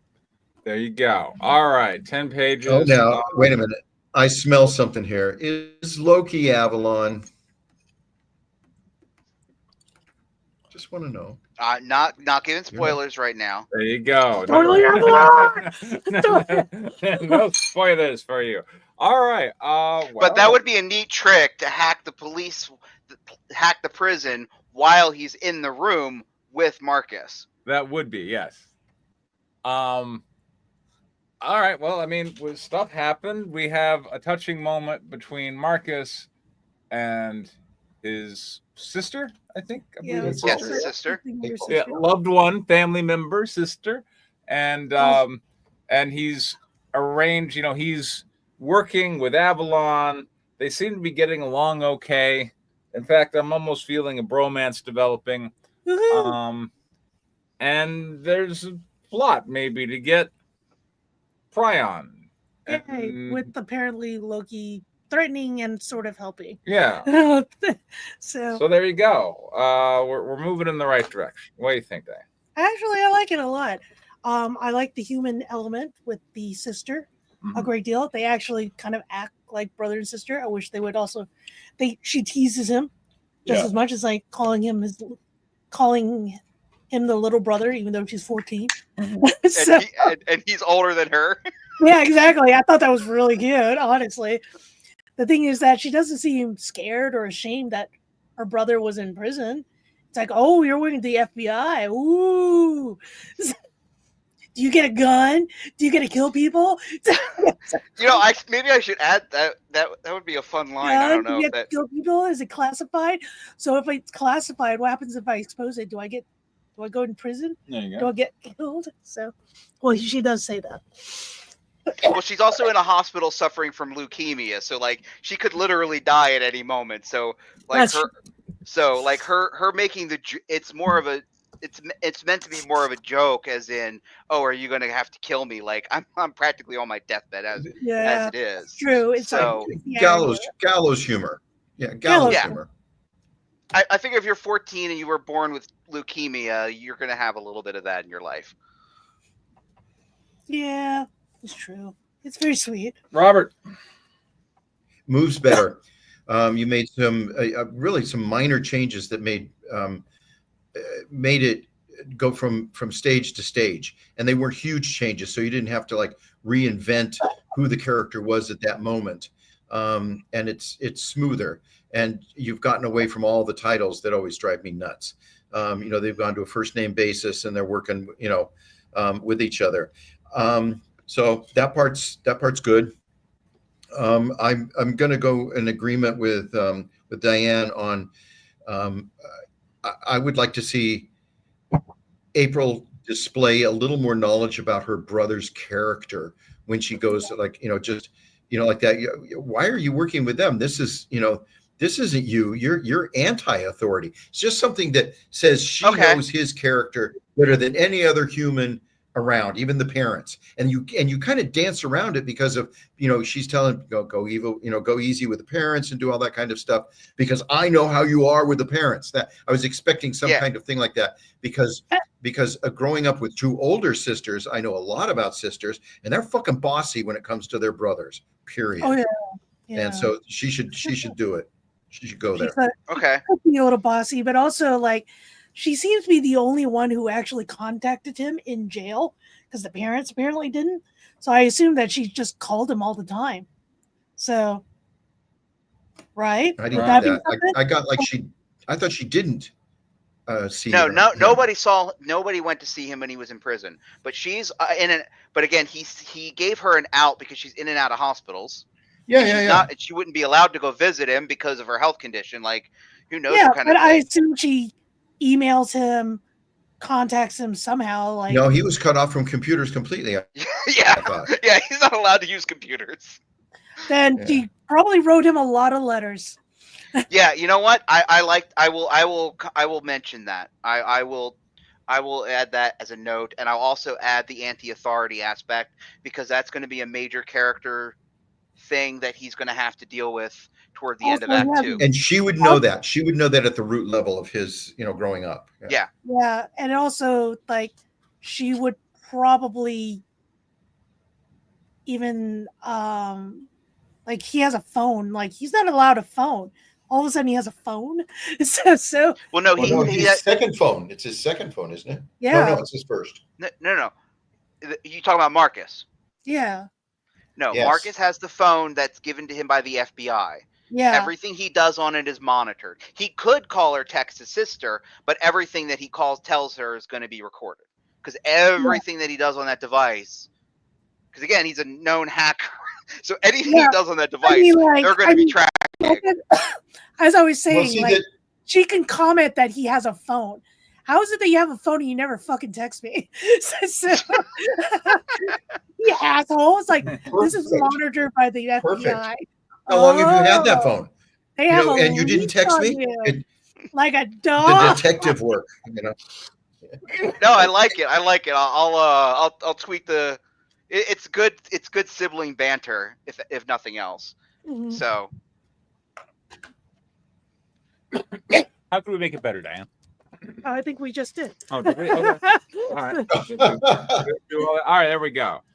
Well, the thing is that I do like the fact that we're not looking at text anymore. That's nice. Yeah. And now Loki, is having a voice. Now he's just like sounds kind of modular. Yeah. And all this stuff, creepy digital voice. Yeah. Sounding on the mother. So we'll see. Okay. What do you think, Robert? Well, what I'm thinking is that Avalon's a former hacker too, right? That works for the FBI. yes, Is that correct? Yeah. So it's well within his capabilities to be Loki. I get it. That's where I got the clue from. Is like, okay, what why isn't he all over this dude?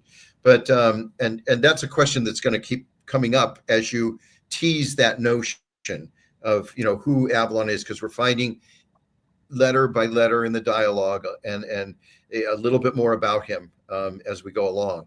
And Marcus seems to know this. Marcus has some awareness, and it's like what I'm wondering is, like, you need to get off the fence with Marcus and him. You called it a bromance, and possibly that's it. But I'm thinking you need to define this. What the fuck's going on? It's not just a bromance. It's like a hacker to hacker love. Like, I love what you did. I know what you did. as much as I hate it when people say it, but that literally happens in the next scene. Oh, okay. I'm your ghostwriter now. They literally the very next scene, they're in the restaurant and they have a conversation, and they basically set up what is going to set the course of the rest of the story. So it's going to be. Are they going to eat in Westwood? Well, you're in Westwood right now. Are they going to eat in Westwood? Probably. Yeah. Is Ship still there? I don't think it's there anymore. It's part of Los Angeles. The diner. Where Wilshire Boulevard is. Well, Wilshire. Yeah, where the FBI is. Right at Wilshire and Santa Monica. Well, not Santa Monica. It's Wilshire and Veteran, basically. Yeah. Okay, so I'm in LA right now. Californian ass doesn't. I can go scout it for you. So, but that's okay. It's a lot. It's a lot of Google Maps and my own memory, because I used to live out there too, as Preston did. I used to work all over Wilshire Boulevard. I didn't work in the federal building, but I used to manage parking garages. So all up in Westwood and Santa Monica and West LA, and I'm very familiar with that whole area. So. I just paid $25 to park in the basement of my dentist's building. Yeah, that sounds about right. Which is at San Vicente and Wilshire. Okay, $25 for an hour. Jesus, sounds like Dallas. San Vicente and Vicente. I think I used that. Well, depending on which building that is, I actually used to work in a building at that intersection. Where the Y shape is? It was this one right here. Yeah. So I think Savante comes up and splits. I was right there. There used to be a Citibank in the corner. I don't know if it's still Citibank. It might be a different bank, but there was a Citibank on the ground floor that got robbed. That's the space. Not by me. 7-Eleven across the street. It wasn't a 7-Eleven when I was there, but but it might have been something else. Okay, but yeah, that's possible. Here's the thing about the one thing I'm desperate to change. They say, let's go eat. I don't want them to eat in a diner. I'm just going to say it. I want them to go to the National Guard Armory, which is right down the street, or in the Veteran Center, someplace where they have what would be perceived as a more secure area, because everything they talk about is super secure and they're not doing anything secure. Is the car bugged?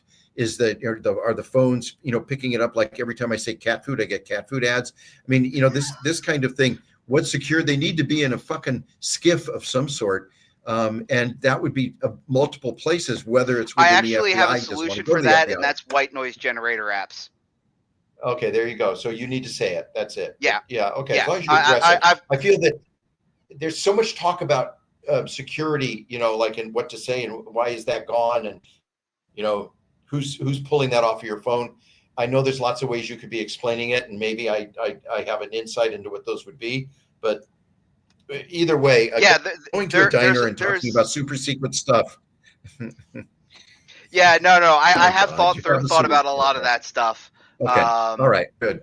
So I like the white noise monitor or the generator thing, because it there's that scene from V for Vendetta when the chief inspector, has to have a conversation with his partner, and he puts in like that little white noise generator because there's eyes and ears everywhere. Yeah. So he puts that down there and then talks about like this super secret conspiracy that's going on, that everything seems to make sense. And he goes, "Do you think that this has all been some huge conspiracy?" And I'm like, "It's just a theory." He has no proof, but it all certainly makes a lot of sense. And I always kind of like that little thing. So it was a tiny little thing that he would bring out. Yeah. I got a few pages of Lords of Iron that I wanted to go over. Cool. Let's do it. Who you want to narrate this one, John? Sure, why not? All right, page 18, panels 3. Panel 1, Agrippa, Hernandez, Cooper, walk out. Are we doing the same pages all over again? I mean, look, right here is where we ended last time, where we had the Agrippa and the Flesh Tailor kind of facing off. And I thought so Agrippa's not dead? I thought Agrippa died. No, Agrippa's alive. All right. My bad. All right. Agrippa, Hernandez, and Cooper walk out of the complex gates. And shouldn't they be running for their life or is Flesh Tailor not chasing them? He's not chasing them. But he just killed one of their guys. Are they not running in fear? Yeah. Oxford, comma. Fine. Thank you, Diane, because Danny's not here to catch that stuff, and I wouldn't catch it because I'm horrible with that. But look, like they were basically trapped, and Flesh Tailor rolls up on them and is like, "Yo, what up?" Yeah, well, I'm your new ambassador, bitches, and he opens the door, and then we pick up right here. Yeah. Okay.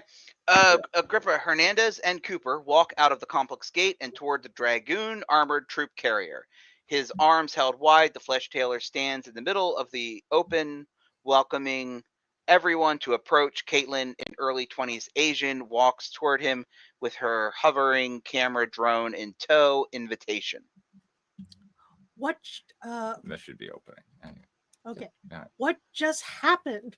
We saw explosions. Robert typically likes Flesh Tailor. Robert's got bumped. Oh, did he? Oh, you're right. Hold on. Do you need to re-add him? Did he rejoin? Oh, yeah, he's there. Hold on, let me grab him. There we go. Got your back, Robert. You are Flesh Tailor. You may start when ready. Yep, he's frozen. That wasn't me. All right, I'll do it. Soldiers breached the back. Oh, there he is. Yeah. We can hear you. We can hear you. But you're not moving. I'm trying to be. Okay. Okay. There you go. Yeah. Soldiers reached the. Okay. Yeah, I can barely see. It's really small on my screen. Soldiers breached the V Welcome Center looking for me, but here I am. Don't listen to that in effort. Yeah, go ahead, John. Oh no, I thought it was my line. Don't listen to that in effort. He's not real. Panel 2, still standing in the gateway, the Flesh Tailor addresses Caitlin and the rest of the gathering crowd, complete with many held smartphone cameras and hovering camera drones. Nonsense. I am quite real and standing before you. You seem to be wearing the power armor of one of the soldiers.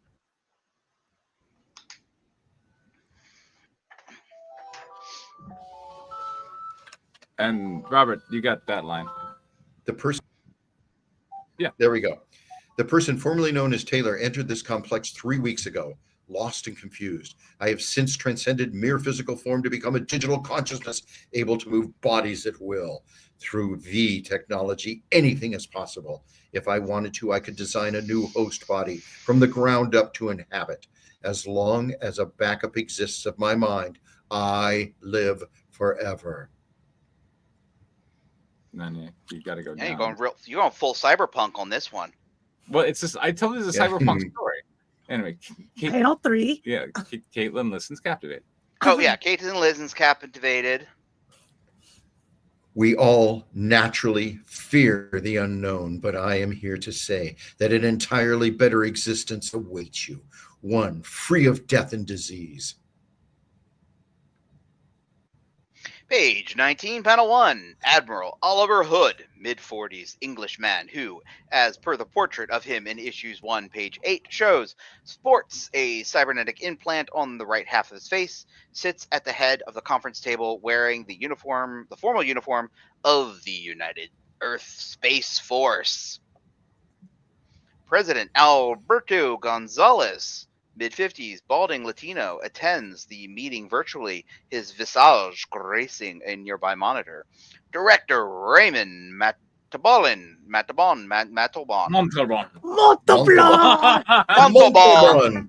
A well-dressed, Corinthian leather. a well-dressed mid-40s Spaniard sits to the right of the admiral. Oh, we don't see too many Spaniards in movies, do we? No. You want to talk about unrepresented, demographics? Yeah. What about those Spaniards? And Croatians too. Commander Agrippa stands at the far end of the table, giving his after-action report. Trinity offers us her new ambassador, the corpse of my man Hess. Obviously, we've been insulted. My men have been murdered and need to strike back. Thank you for your report and recommendations, Commander. Well, I understand your mindset. Your report provides no clues to how we could prevail over Trinity's forces. I recommend nuclear weapons. We can't allow this to stand. Thank you, Commander. You're dismissed. Panel 2, Agrippa stands at attention and salutes before exiting. Gentlemen. Panel 3, Hood and Montalban look to each other across from the conference table. Gonzalez's visage continues to watch from the monitor. Obviously, it's who wants? Do you want to be? Agrippa's gone. You want to be Gonzalez? I'll do it. Okay. Who wanted to do that? Robert wants to be Gonzalez. Okay, go. I'll do it. Obviously, it's too early to authorize reporting to nuclear weapons against the V Center in downtown Los Angeles. Agreed, but we have to do something. Director Montalban, does military intelligence have any answers? Panel 4, Director Montalban sits resolutely. Who wants to do Montalban? I'll do that too. We've never fought an enemy like this one. This Flesh Taylor that walked out of the center, and he has been talking to whomever will listen. All of his interviews are spreading like wildflower through social media. People are lining up outside the V complex, demanding to be the next to have their lives enhanced. Quite frankly, their digital presence is far more important than their physical sight. Page 20, panel 1, Admiral Hood signs in frustration as president. I don't know what he's signing in frustration. It should be Psy. Hold on, S-I-G. Yeah, that's not what it says. It says he signs in frustration as President Gonzalez. Well, I thought he was like doing, like signing. I thought he was American Sign I Language. actually thought he was signing papers in frustration. So, it's like goddamn paperwork. As President Gonzalez nods along on the video monitor. Mr. President, the human race is under attack. If we allow the V's to start converting others en masse, they won't need to transport an army of bioroids here. They'll have recruited their army straight out of the ranks of our populace. An army of former humans who decided to transition to, what are they calling it? Panel 2, Director Montalban continues. I'll do that too. A leap in consciousness, unobtainable by human form. I agree with the Admiral. If we don't do something to stop this, ay caramba, it could be the end of humanity as a species. We need to start counter-programming immediately. Who's going Well, to? I'm everything. What would you Well, suggest? I'm Hood, and John's the narrator. You're going to. What do you suggest? I've been combing through interviews, trying to find a decent spokesperson for the human race. Give this a listen. Panel 3, Montalban, Hood, watch the monitor where a virtual presence of President Gonzalez is joined, split screen with the face of Lilia Danovich. We fight for our solar system against a race of life forms engineered to beat us. We must become one people, united by our drive to preserve our own genes. Everything in our society must be reorganized around this, or our time as a species will soon end. Panel 4, Hood and Montalban look at each other across the conference room table. That's Lilia Danovich, who survived our defeated series. Yes, the V's forced her to the station crew to abandon our asteroid mining operations. Their journey back to Earth was 6 overcrowded months under a communications blackout. She had a lot of time to record her thoughts. A rough voyage, to be certain. 4 people died just from the mental strain of the conditions. Page 21, panel 1, still sharing a split screen with the face of Lilia, which is frozen by the pause video. Virtual President Gonzalez questions. Do you think we can use our journal for propaganda purposes? Panel 2, still seated at the conference table. Hood and Montalban continue to plan. I do. She fought the enemy and survived. The morale of the survivors on the voyage back to Earth got so bad, there was an attempted mutiny. LLM analysis of the logs and journals from the survivors indicate that she became the voice of reason that allowed the crew to continue to function. We're running short of heroes at the moment. I say we use her story. I love it. I love it. That is great. That is something a president would say. That is perfect. Yep. Gonzalez. I'm coming. Yeah. Do we know her politics? I said it's a great line. Yeah. All that stress and isolation seems to have generated a strain of collectivism. We can easily shape her call for all humanity to act together against the V's to suit our needs. Well, Admiral, what do you think of the director's plan? Panel 3, Oliver Hood's face relays the grim news. She is right. This is a fight for the survival of humanity itself. We cannot allow the people of Earth continued exposure to Trinity's invitation to become the next Flesh Tailor, or Trinity will raise an army to conquer the Earth recruited out of our own people. Whoop. Page 22, panel 1, Admiral Hood sits at the head of the table. To his left, a seated Montalban sits opposite of the monitor of President Gonzalez, still sharing a split screen with the paused Lilia. Or is that Lilia? I can't say what the... Lilia. Lilia. Okay, it is Lilia. Okay. It's Lilia. Yeah. Well, It's the squiggly red line, I couldn't tell if that was a Y, a V, or what I was reading. The draconian crackdown on the freedom of the people to access certain videos and ideas risks drawing even more attention to them. The human race is on the brink, Mr. President. You will either be remembered as our best president or our last. I agree the situation is dire. We just need to proceed with caution. Just listen to what this woman has to say, Mr. President.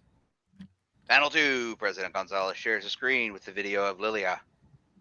We must oppose the evil seeking to destroy us. We must act to defend our genetic code against those seeking to erase it from existence. Over the countless millennia of human existence, we have suffered and survived. Now it is not our time to die. We must unite as one people, speak with one voice, and share one goal. Each of us must be willing to become a slave and endure any hardship in this fight. Panel 3, director Montalban goes for the close.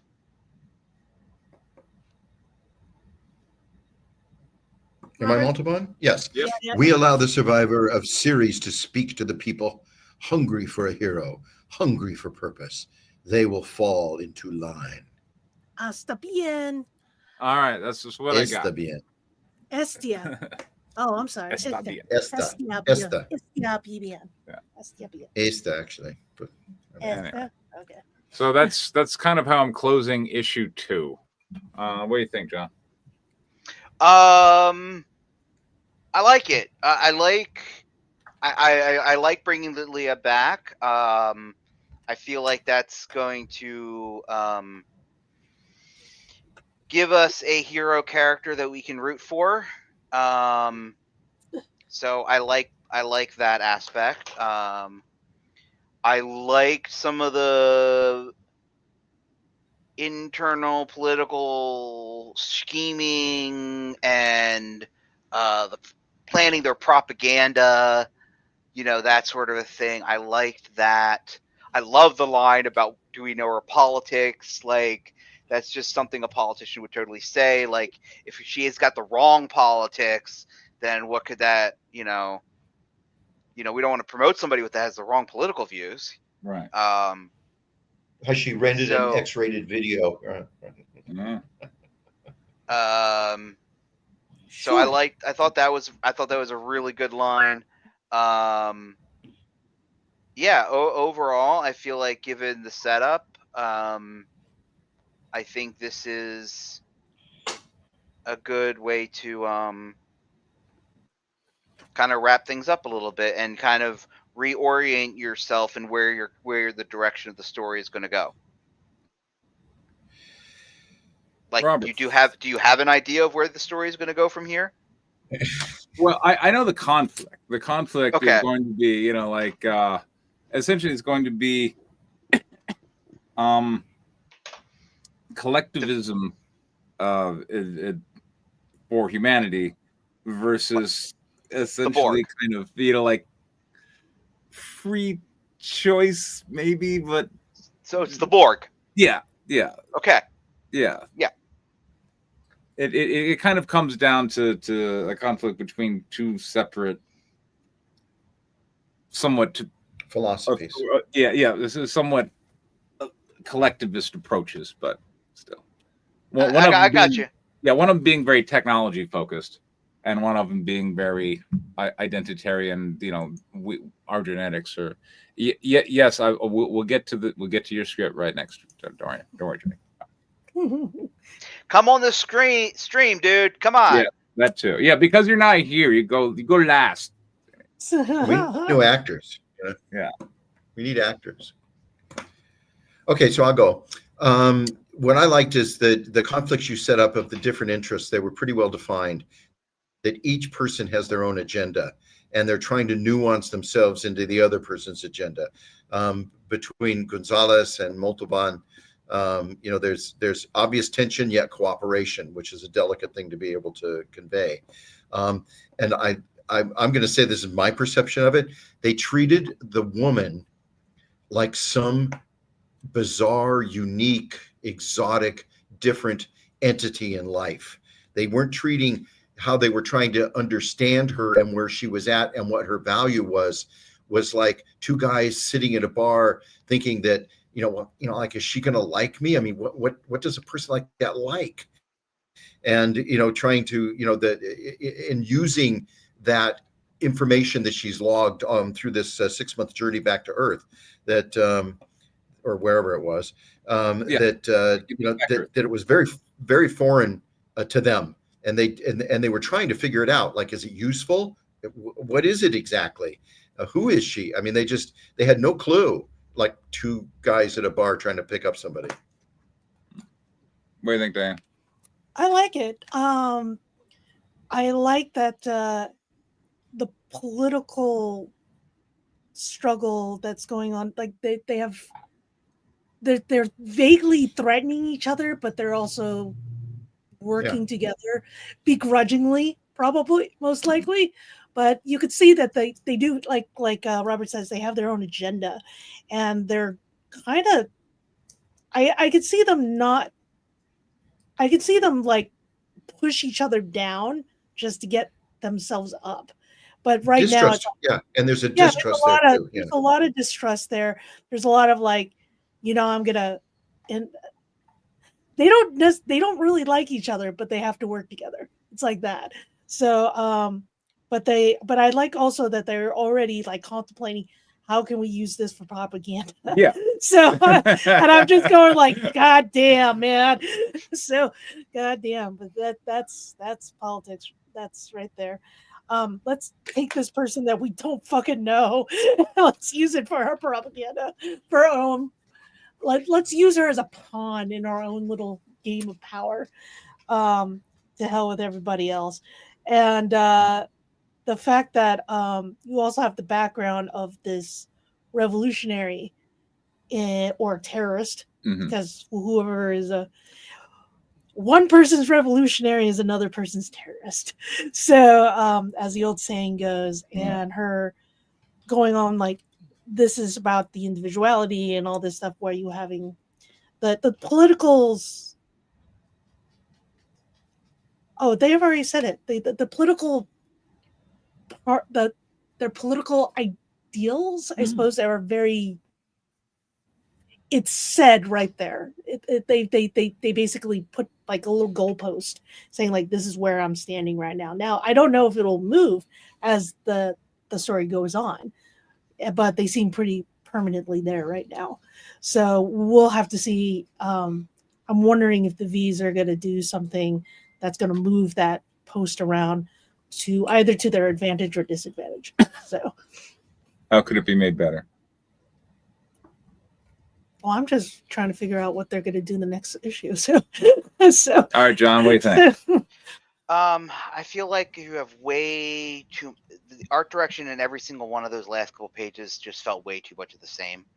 Lots of boring old people sitting around in a room talking. You know what? There's a Wally Wood sequence, like panels that will save like boring. I'm going to throw in some Wally Wood panels, and we'll solve that problem. Okay, that should be interesting. Okay, I mean, I'm just joking, but whatever. Yeah. I mean, like the problem is like in Palace and whatever. There's like these scenes where people just come together and discuss what the plan is. And, and that's what it is. It's a talking. No, I get that. I get that. So one suggestion I would have. Where was Lilia and what was she doing when she recorded these monologues? Almost like a flashback under the dialogue. Yeah, I would almost say like you introduce her there in the screen, fine, but maybe when she's monologuing, we get a panel of her doing something, talking into a voice recorder. Yeah, that's good. Yeah. And that way we break up the scene and the momentum, and we get to see some pretty art of our potential main character hero that we're going to be following, because it's not going to sure as hell be Agrippa. It might. I'm also wondering, like, I'm thinking of Agrippa and Lilia going forward. Yeah, I'm also wondering if like partnering. Well, Lilia is going to sell you more covers. You think so? All right. Maybe. I mean, like, look, I just over the weekend, right? I had two different people come up to me and look at the wall of boobs, and we're like, "You need more dudes." So I've gotten that a few times too, and I don't disagree get more dudes that in the mix. You know? Yeah. You find the Keith Garvey of dudes. Let me know, because I want to hire him too. Okay. That was one of the reasons why I wanted to hire Sushi, because I wanted. That was what I wanted to hire her to do, was to do a dude cover for me. Right. Because I'm like, I want somebody that can do sexy dudes, and that's what I wanted to do. Anyway, not long. Anyway, my point was, and honestly, I mean, you could totally pull off some nice, sexy cyberpunk covers of a big muscle-bound, augmented dude and the power armor and shit, you know. Yeah, and the girl next to him, and like that'll also sell really well too. So anyway, that aside the point, I think if you break it up, give us some panels of her doing something while she's monologuing. Maybe she's monologuing into a tape recorder, or maybe she's scribbling on, I don't know, whatever. That, or you could show images. I mean, other I could put in people. some flashbacks for like Yeah. a page or two of like, you know, the Well, mutiny and the thing. yeah, on the trip. That's what the flashback would be. Yeah. on the, I on mean, the journey. and that is a good point too, because again, this is not a movie, it's a comic, so it doesn't cost you anything to show us some of those scenes with some of the dialogue flashbacks. Like you can Yeah. have the dialogue thrown over while we have these flashback type panels. And of they're this stuff describing the happening. action that she did. Yeah. She inspired the group. There was almost a mutiny. I mean, there's action sequences that Yeah. are referred to, but you know they're not illustrated, at least Yeah. not Yeah, described. yeah. So illustrate them. You can keep the voiceover. You can keep the dialogue going back and forth to kind of drive through it. Otherwise, it gets a little. I think it might get a little too much of you then, because then you have to develop what's going on rather than just talk about it and show us the scenes. I think you can get away with that in a comic, whereas if this was a screenplay, I would probably chastise you for doing that, because that's a very weak thing in film. Montages. Come on. Well, oh my God, it's one of the big problems that Rebel Moon had. But again, that's a Snyder thing. We're not going to get into that. Yeah. Oh, that's that is a Snyder. Yeah. And I love Zack Snyder, but he does that way too much. Yeah. And so again, it's not that great in a film, but I think in a comic, I think it'll break up this scene where just every page is the same people just chop over and over again. So Yeah. that would be my recommendation for the end. That's Other good. than that, I think everything you're setting up, I think, is really, really good and strong, and I think it's going to make for an exciting issue 3. Thanks. Hope so. All right, Robert, what you got? Okay, I think there's I'm concerned about how much dialogue there is. They're pretty long. You know, it's a lot of text on a page. And if there was a way, well, there's always a way to keep some of the strength that's in there and just make it a little tighter. I'm going to say about 50. I would just to give it a percentage, I'd say lose 15% of the speeches in the text, and I think there's ample. There's some filler words and things like that could be in there, and dialogue's You could also add an incredibly extra hard to page write. of art. If you're doing flashbacks, you could add an extra page of art, and that'll also help spread it out too. Yeah. Break it up, maybe that would be one way to do it, and come back to it like, start it at the top of the page, finish it at the bottom, finish it on the next page, rather than having to kind of sit there through a Hamlet's monologue. Yeah. By the way, John, you read White Lily, right? Yes. Yeah. Well, what did you think of that?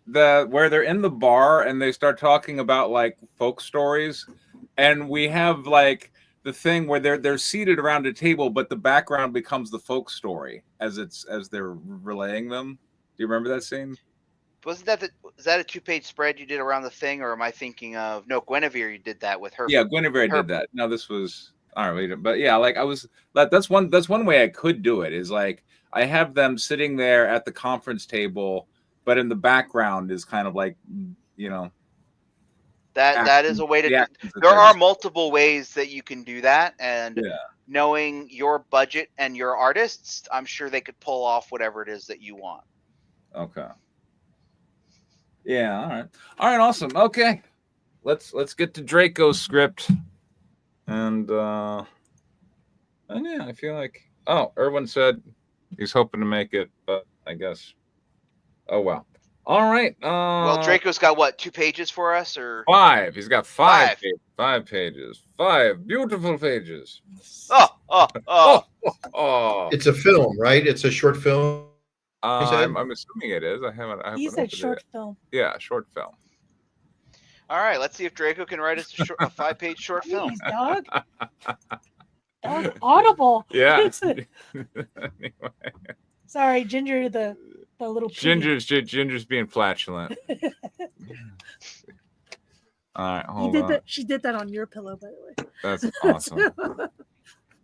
Where are we? All right, so we're going here and here. All right, we got script. And by the way, again, whenever I see improvement, I gotta call it. I like the file name, Script Whispers of the Banyan. Fantastic. Congratulations, Draco. Yes. Blow Exterior village. it up a little bit. Oh, and okay. Enlarge it Like- a little. Okay. How's that? Now I got There we go. Good. All right. A full shot of a crumbling rural village square under a black starless sky. The faint glow of a small bonfire flickers against ancient stone walls and cracked clay huts. Close on, gnarled hand of an elder woman, weathered and shaking slightly as she warms them near the flames. SFX crackling fire, the low haunting howl of the wind through nearby trees, a faint bell chimes in the distance. The camera circles slowly around the group. A few villagers sit cross-legged, faces lined with fear and reverence, their eyes wide in the firelight. On moonless nights, the banyan calls out a name, always a name. A child clutches their mother, eyes fixed on the dark outline of the giant banyan tree in the distance, its vast roots clawing the earth like a buried giant trying to rise. And by dawn, that name is the one that the gods take. Close on, the elder's eyes milky with age, glinting with hidden knowledge. SFX, a gust of wind, the branches of the banyan creak and groan like the sound of a massive door opening. Arjun. The villagers stiffen, silence Arjun? falls, the wind dies. Exterior edge of the banyan grove night, wide shot, the colossal banyan tree looms like a sleeping monster, its roots twist and writhe across the ground. The grove is still, the only light comes from Arjun's flickering lantern and the faint glow of his handheld camera's recording light. Close on, Arjun, mid-20s, city-bred and defiant, sets up a small mic on a tripod. His breath fogs in the cold night air. Urban legends. Fear feeds them. Urban Let's see legends. what's real. You go ahead. Oh, It's all right. He presses record. The red light blinks. SFX, the wind picks up rustling leaves. The camera's mic captures the sound. Crackle, rustle, silence. Arjun looks around. The banyan's hanging roots sway gently. No voices. Just wind. Just trees. He glances at his phone's clock, 12:01 a.m. Suddenly, the wind dies, utter silence. Then a faint, disembodied whisper, almost like breath against his ears. you go ahead, Robert. Arjun. You. Arjun. His eyes dart around the grove. Who's there? The lantern flickers, then extinguishes, leaving only the eerie glow of the banyan backlit by starlight. SFX distant, slow drumbeat, the first beat of dread. Exterior village path, dawn, wide shot, pale light breaks over the horizon, painting the world in cold blues and grays. The banyan grove looms behind Arjun as he walks the dirt path back towards the village. His face is pale, his eyes hollow from the sleepless night. SFX distant crows caw, the wind is still. Close on, Arjun glances over his shoulder at the banyan as if expecting it to follow him.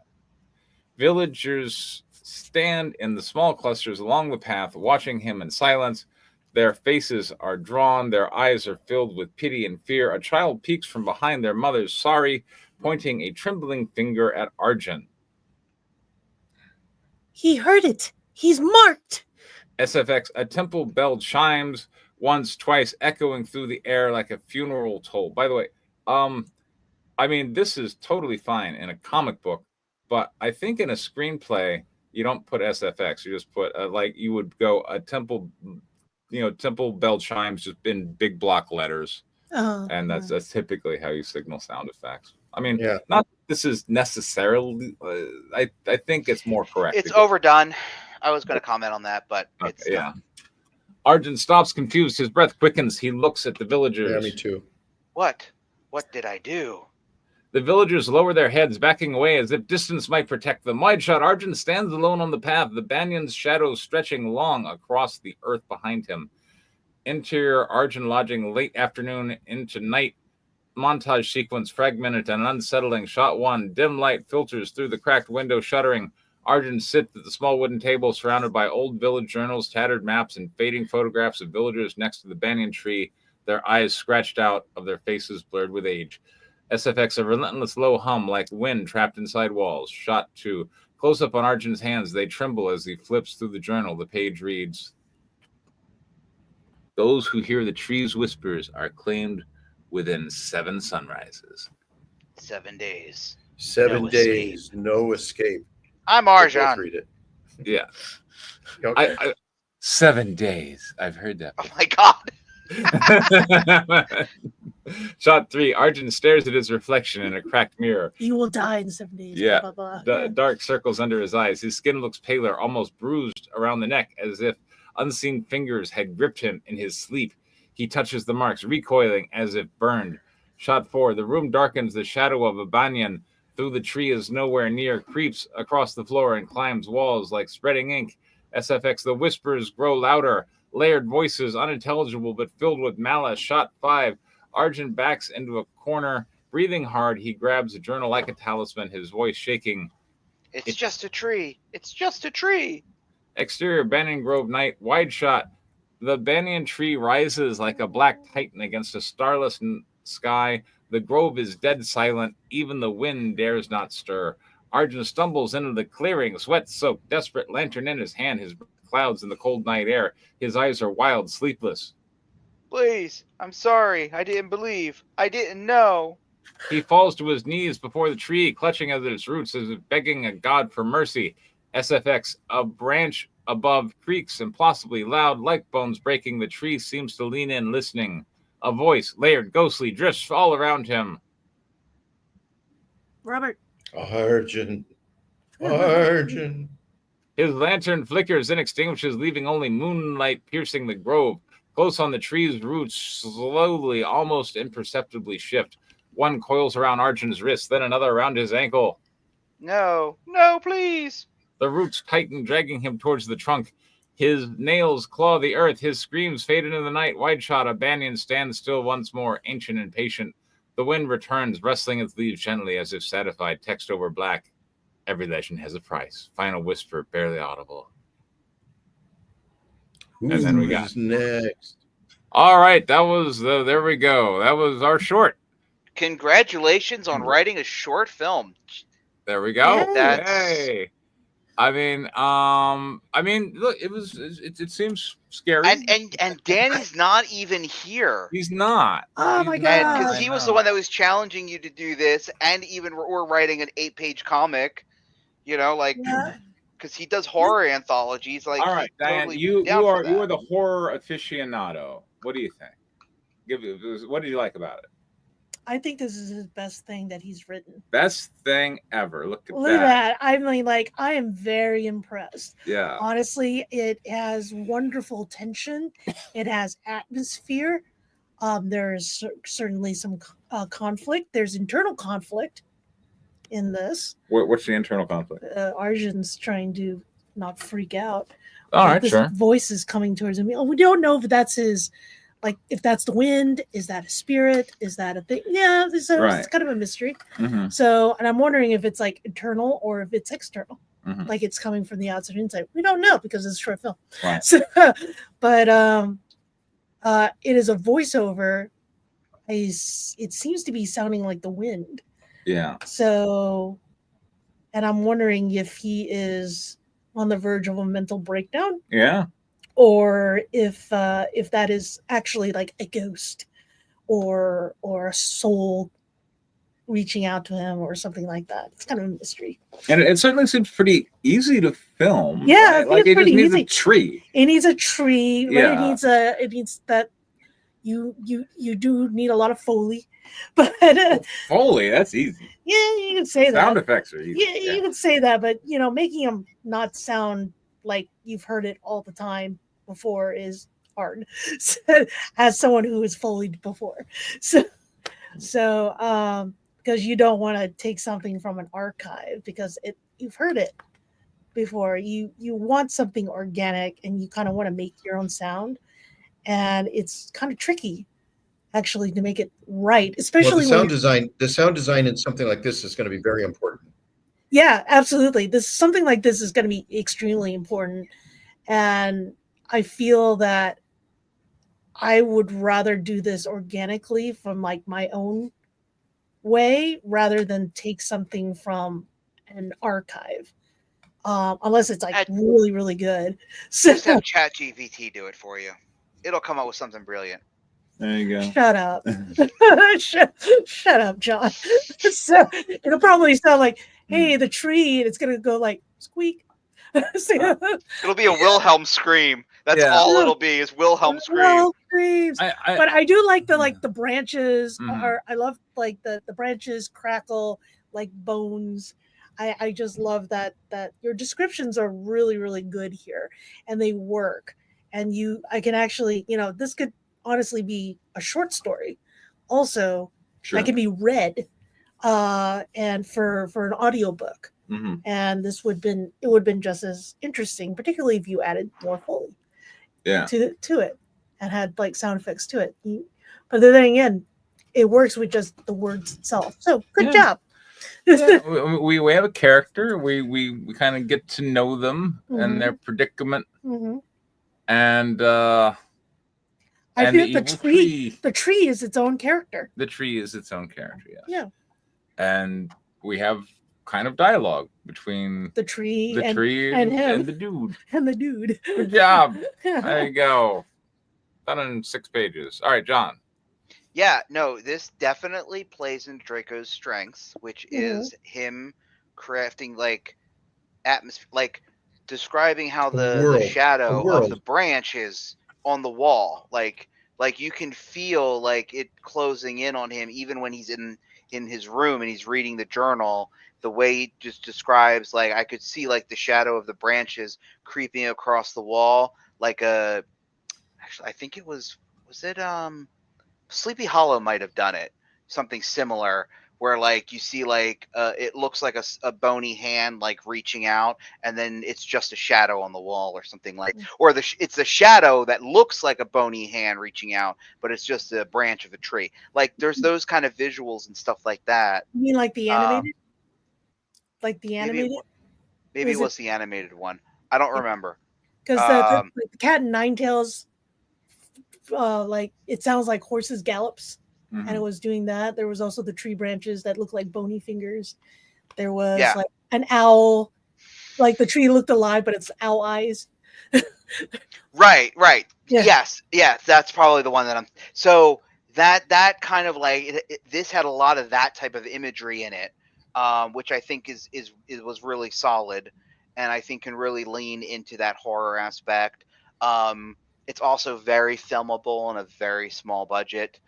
So, yeah, I think a lot of that was just, it's a really, for a short film, it's really good and it's really strong. And yeah. Robert. I think a director could have a lot of fun with this. There's some of the, the visuals and things like that just would speak to what a director could do with it. It's Tim Burton-y. For sure. Although he tends to do the lighter side of horror, I think somebody could take this a little more seriously and make it actually scary. And I got vibes of Blair Witch Project in his description. I got that too. Yeah. And I think that there's a good possibility that you could actually, speaking from a sales standpoint, find a director who's done, probably a younger one, who's done a couple of short films in the horror area and done indies, low budget indies and stuff, and maybe try to attach him to the project or something like that so that he could speak to a director he's worked with and maybe get it done. This would not be that expensive. I think there is a fair amount of CGI involved. But no, I think if you're clever, I think if you do it, I've seen some of the stuff that people can do with like lighting and shadows, and I think you could pull it off low tech. I don't know if it would be a whole lot of CGI required.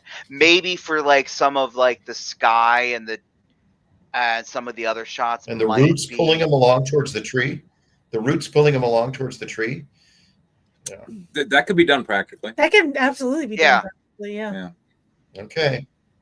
Yeah, you can take like you can make your own tree Once branches. there was a time when we didn't have computers to do all this stuff, we just had to figure it out. Yeah, I mean, like if you look at like Evil Dead and Evil Dead 2, they had an entire possessed tree. Yeah. And they did something like the tree is alive. And they did stuff like that. And of course the tree like did terrible things. But so but you could do it. And even the Wizard of Oz had like angry trees that threw fruit at like Yeah. at Dorothy. So No, that was all CGI, just like the moon landing. That's right. yeah, sure. The shoes don't match, man. We're- But I think I actually, when you said Tim Burton, I wasn't thinking Tim Burton, because he is more whimsical. It's also that he hasn't done anything really good in a long time. But I've been getting really into Robert Eggers, who did like The Witch yeah. and the new Nosferatu, and who did the Mm-hmm. Northman. Okay. Yeah, and he does what is known as like folk horror, and so it's a lot of atmosphere. It's a lot of a great deal of practical effects actually, but uh, but the amount of atmosphere is so thick that you could just like carve it with like a butter knife. It's great. Yeah, So, there's a series I saw on Netflix, and Netflix has a way of, when they re-show it like the third time, they might change the title of it. So I'm not convinced I know the title, but the beginning of it is it's about just to give it context. The history of this area is that bodies were, from World War II, were buried into this forest, and some people know the secret about it. But the opening sequence to it is the roots become alive and start to grab people, and you see certain people there, and the roots come up around their legs. Draco, I'm sure you're watching. What I'll do is I'll do some research and I'll post it in Discord once I figure out which one it is. But it was on Netflix. I think it was Polish production. I've been into Polish TV for some time. So, all right, Robert, how do you think it can be made better? Okay, there's still some of those descriptive things that are, like how would you film it? I know how it could be done. I mean, I understand how it could be done, but the descriptions of how somebody felt, there were 3 or 4 lines in there that stood out to me. I'd have to go back and reread it to find them, but there was a couple of that. But I got to say, the improvement from I've been doing this for 8 weeks now, that I have seen in some of his other stuff, a huge improvement. And maybe you should stick to short films to get your point across, especially with the visuals, because I like the way you built the world. I just wonder how some of it should be visualized. But as I said, in the better parts of it, and what was good about it, I think a director could have a lot of fun with it. You still do too much direction, and that I think would turn somebody off reading it. Like, what do you mean I have to be close on with that? Maybe I want to see a far shot of it. It's you might it's piss just off something that director that you're trying to coach, that you're trying to get attached to it. You might piss him off if you're doing his job for him. Yeah, exactly. So and I don't. It's not as bad as it has been. It's pretty good. I think it's a short film because the world you created is good, but you over direct or over control it. The story is there. What happens to him psychologically as we see him crumble, from a confident guy shooting something in the forest to somebody being dragged into the tree, begging for forgiveness and for his life. You achieved that. 5 pages, dude. Come on. That's pretty good. So that's more of a compliment, but still, he needs to fix some stuff. John.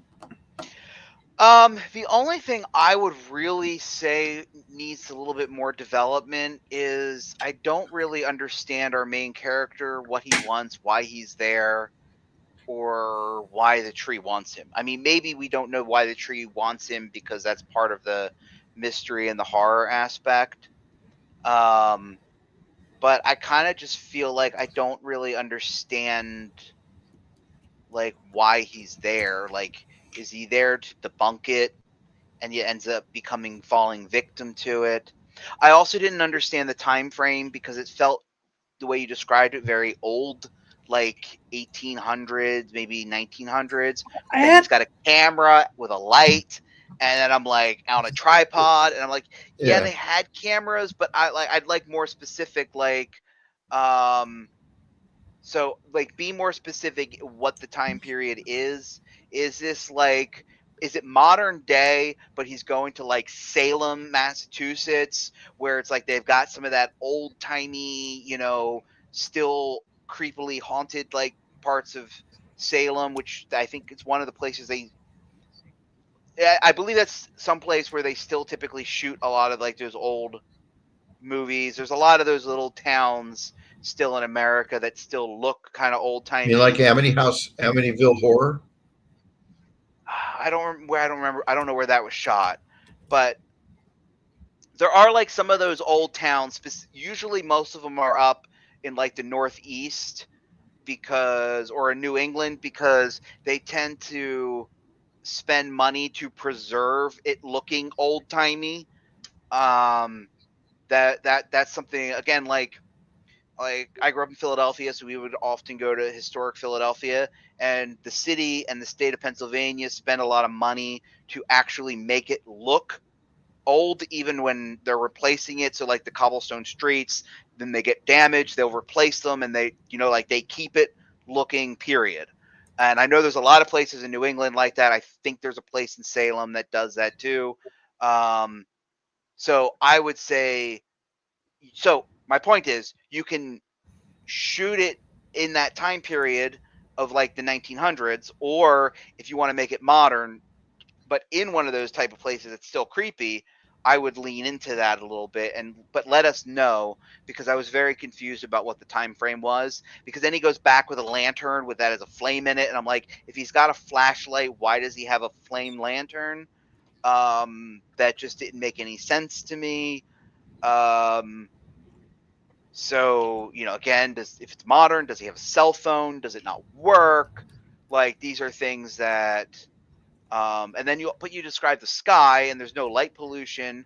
So, because you're talking about how bright the sky is, which implies there's no light pollution. I don't know how that's going to fly in modern times. So that was something I was thinking would be easy CG, is to just change the background of the sky.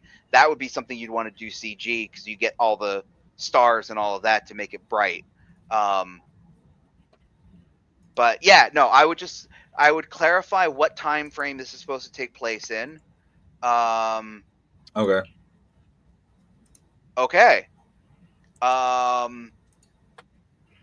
yeah, I would clarify the time and place where it's supposed to be. Whether you want it to take place in India or you want it to take place in here. India would be kind of expensive to shoot in. I mean, mostly for travel. But I mean, we just need an actor in a tree. Why does it really matter? Right. Technically, you could do it in any tropical area. I mean, right. I mean, even if you said it was set in India, you could still film it in Arizona, whatever. You know, could still film it literally like what is it? Well, Arizona's kind of deserty. Yes. So yeah, but somewhere like has palm trees stuff, like Florida, or like Florida. Yeah. I mean, we got all kinds of tropically placed. Yeah. Sure. But anyway, my point is, clarify the time zone or the time period, and make sure everything lines up with that time period tech wise. And that would be my main thing, because time period is going to affect a lot of things. Like, do they have cell phones, and what kind of technology do they have? And, you know, like, and I want to know why the hell the dude's there. Like, is he just who is this guy? That was going to be my note, is why is he there? And who's whispering? It's like the banyan tree is a fig tree with aerial roots. You can include tropical and subtropical regions, and so Florida and Hawaii. So you can like film there. Right, we're back on the tree. But I think the character motivation I think is more important than time. It's just tree. It's just I like the tree. But the tree we can figure out is the antagonist. Yeah. The tree is the antagonist. Why the tree is doing what it does is, well, it's an evil possessed tree.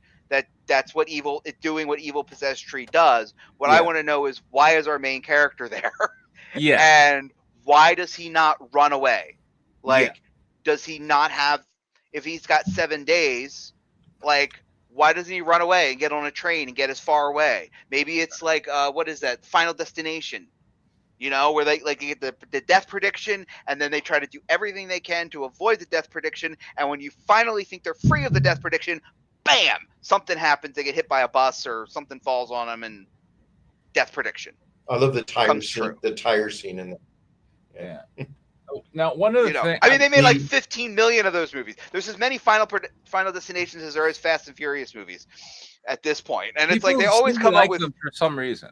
But they always come up with creative ways to kill people, like, Yeah. and they are that's like what the attraction is. that. How It you gonna is. It's die like this what time? creative way? Because has they ever killed anybody the same way twice in any of those movies?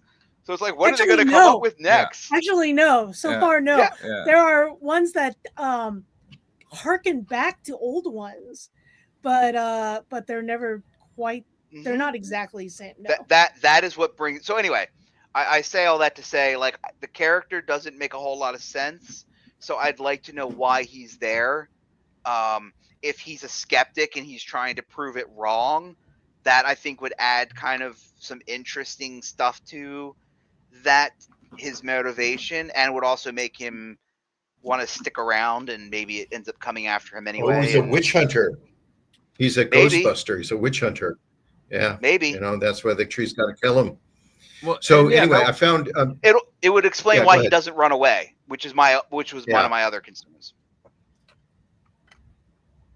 one of the things I wanted to say is I looked up that TV show I was talking about. It's called The Mire, M-I-R-E, on Netflix, and it's a Polish TV series. And if you look at the title sequence in the beginning, you'll see Roots doing their thing.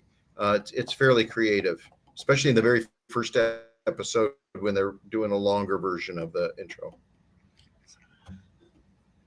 So for me, yeah, and going back to John's point, why is he there? And like there needs to be more interaction between the tree and the guy. And shorts really thrive on like twists and twist endings. So like in order to move this from good to great, you need to provide some motivation. Like maybe it's Pet Cemetery. Maybe he's there to like ask for like the soul of his dear beloved to be returned to him or something. Like he needs some reason to be there. There's a person with a sari in there. There's a woman in there in the very beginning. Right. Yeah. And His mentor was killed by the tree, and he's going there to resolve the issue. something. His Yeah. father was killed by the tree, something like that. Yes. Familial or intimate relationship of some sort. Maybe they were lynched in the tree. Right. Yeah. Oh, And like I would also like I feel like there's a possibility for body horror here. And typically I want to say a lot of body horror. Two trees grab him and decimate him. They pull him apart. 2 trees grab him. 4 trees, and they do it. What's that called? Where they Quartering? do the 4 horses on your Quartering. limbs? Quartering him. Drawn and quartered by the trees. There's your body hoarder. And his head's left there just screaming. Well, I will use the leaf blower, I promise. And if we were to see, and that's part of what I was going for, is if we did that, if we did like 4 trees grabbed him, there's still a scene where he's there held and worried that he's going to die, and so that gives an actor a good chance to show desperation and fear and all those stuff they studied in acting classes. Right, which also gets you a better actor too, somebody that will want Yeah. to. They'll want to show do that. it. Like the director. Yeah. And it allows for a negotiation between the please don't kill me, I want this thing, I like some because the audience. I like the idea of the lynching. Okay. You made me think about that. I visualized. I like the idea of that lynching.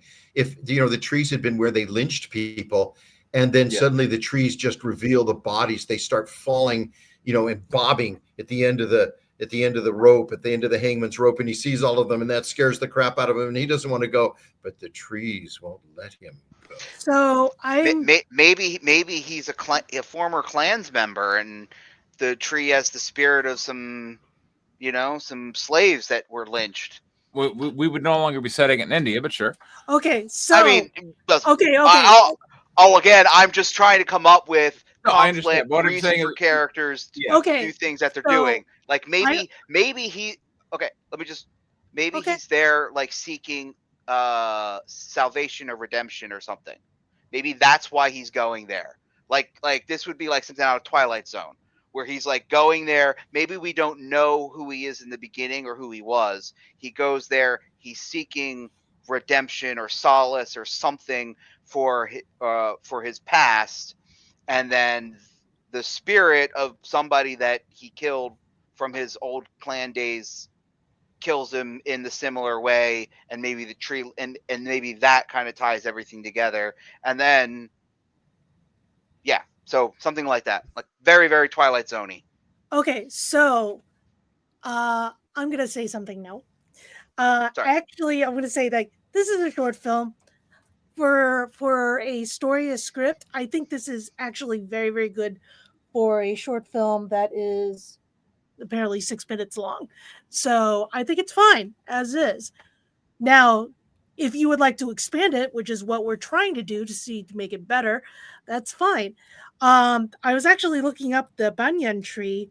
So these things are extremely huge. They're also known as strangler figs.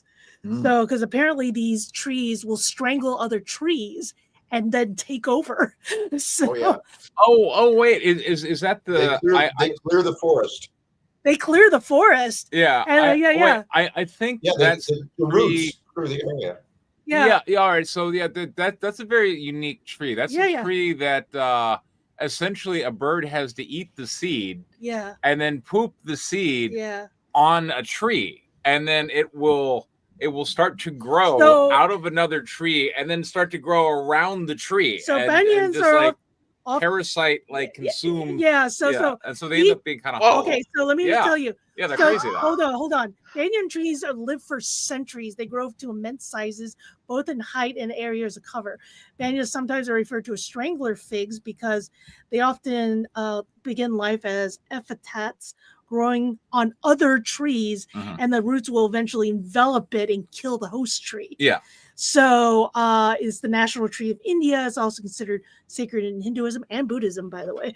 And Buddhism, by the way. They're known to represent interconnectedness because of the root system and how large they are, life, stability, and growth. So this actually reminds me of the tree. Yeah, they're huge. They're like gigantic and huge. This actually reminds me of. I think it's what Tarzan would get on their get on these trees. And but also this also reminds me of the tree from. I know this is a weird reach, but Ernest Scared Stupid. So no. You have to understand that is actually one of the best Ernest movies. Oh my God! That's one of the best Ernest movies. Come on, I can tell. Yeah, that's one of the best Ernest movies. Okay, because the tree is such an important character in that movie that they imprison a troll and then plant a tree as its prison, and as it grows, the tree roots actually cage it, and it grew up into this terrible looking tree, and then then Ernest wakes it up. So anyway, but the thing is that is instead of having say. Who sold that script? I want to know that salesperson. That is the salesperson of the century. I don't know. It's a great opening. The rest of the film is kind of but it works when you're 7. When you're 5, it's 6 and 7. It's actually that troll was scary when you're 6. But the thing is that you're looking for history within the tree. Yes, you can have the slave lynching and all that stuff, but I feel like that's been done before, and I do like the fact that an evil spirit or monster is imprisoned in a tree, and the guy wakes it up. So for whatever reason, that's another way that you can do it. That's all I'm saying. Just make it scarier than Ernest. That's all. so, but these trees have a lot of symbolism. You can add that to your story, deepen the lore of it, um, and have fun with it. Absolutely. So, because these things apparently grow up to enormous size with lots and lots of stuff. It could, you can even, if it's alive, strangle people. So, like, it strangled the tree that it grew up over. So, have fun. So, Well, that's like Alien, and then yeah. the alien just takes over the body, and you see people's faces in the trunk of the tree. That's true. That's also a really, really cool thing, because actually, in earnest, that the Stoll actually turned children into dolls, and he would take the souls of the children and put them in the tree, so they would actually turn into these little wooden dolls, and it would feed the tree, and these pods grew out of the tree, and that was his children in Ernest Scared Stupid. And then, like, the entire city got overrun by evil trolls. But it was really cool. It came off like Aliens. It did, because of how it was done. And plus, the kidnapping and torturing of children is actually very scary. When I was reading this, when I was listening to it, it came off as a fairy tale. So it reminded me of, like, the Grimm's fairy tales of them, the children going out into the woods of the Black Forest in Germany. Hansel and Gretel. Yeah, Hansel and Gretel. And burning up witches. Snow White and Rose Red, and all that. So you're having, like, because at the time, the Black Forest was a scary, scary place. You don't go to the Black Forest unless you absolutely had to. And a lot of criminal activity happened there as well, because it was a great place for bandits and murderers and stuff. So you didn't want to go into the great woods. And in India, you have tigers. So, and tigers are man-eaters, and that was, like, one of the things that you totally did not want to have. In Thailand, they actually build houses on stilts so you can just get away from the freaking tigers. So you could add the mythos of like evil tigers or man-eaters, cannibals, murderers, evil spirits, demons, ghosts, goblins, into the story as you see fit. For a 6-minute short, I think this is wonderful atmosphere. You can do an entire short film with this. If you wish to expand upon it, I'd love to see that. So that's all I'm saying. I like to see what you do, and try not to do zombies.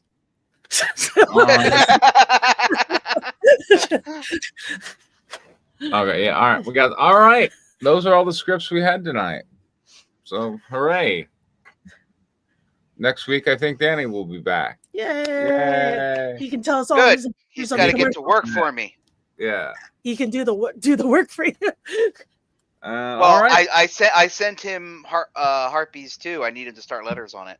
Oh, okay, awesome. And I haven't heard from him, and I was going to be like, dude, why haven't you responded to my message? And then I found, oh yeah, that's why he probably hasn't responded to my message. So. Well, good luck at your job interview, and I hope you can upgrade your apartment soon with all the new money you're going to be making. Yay! Yay, money! Good luck. Yes. And hopefully my current boss isn't watching this stream because I haven't given notice. Hey, we're gonna get paid soon. Oh, okay, awesome. And I'm supposed to be getting a check.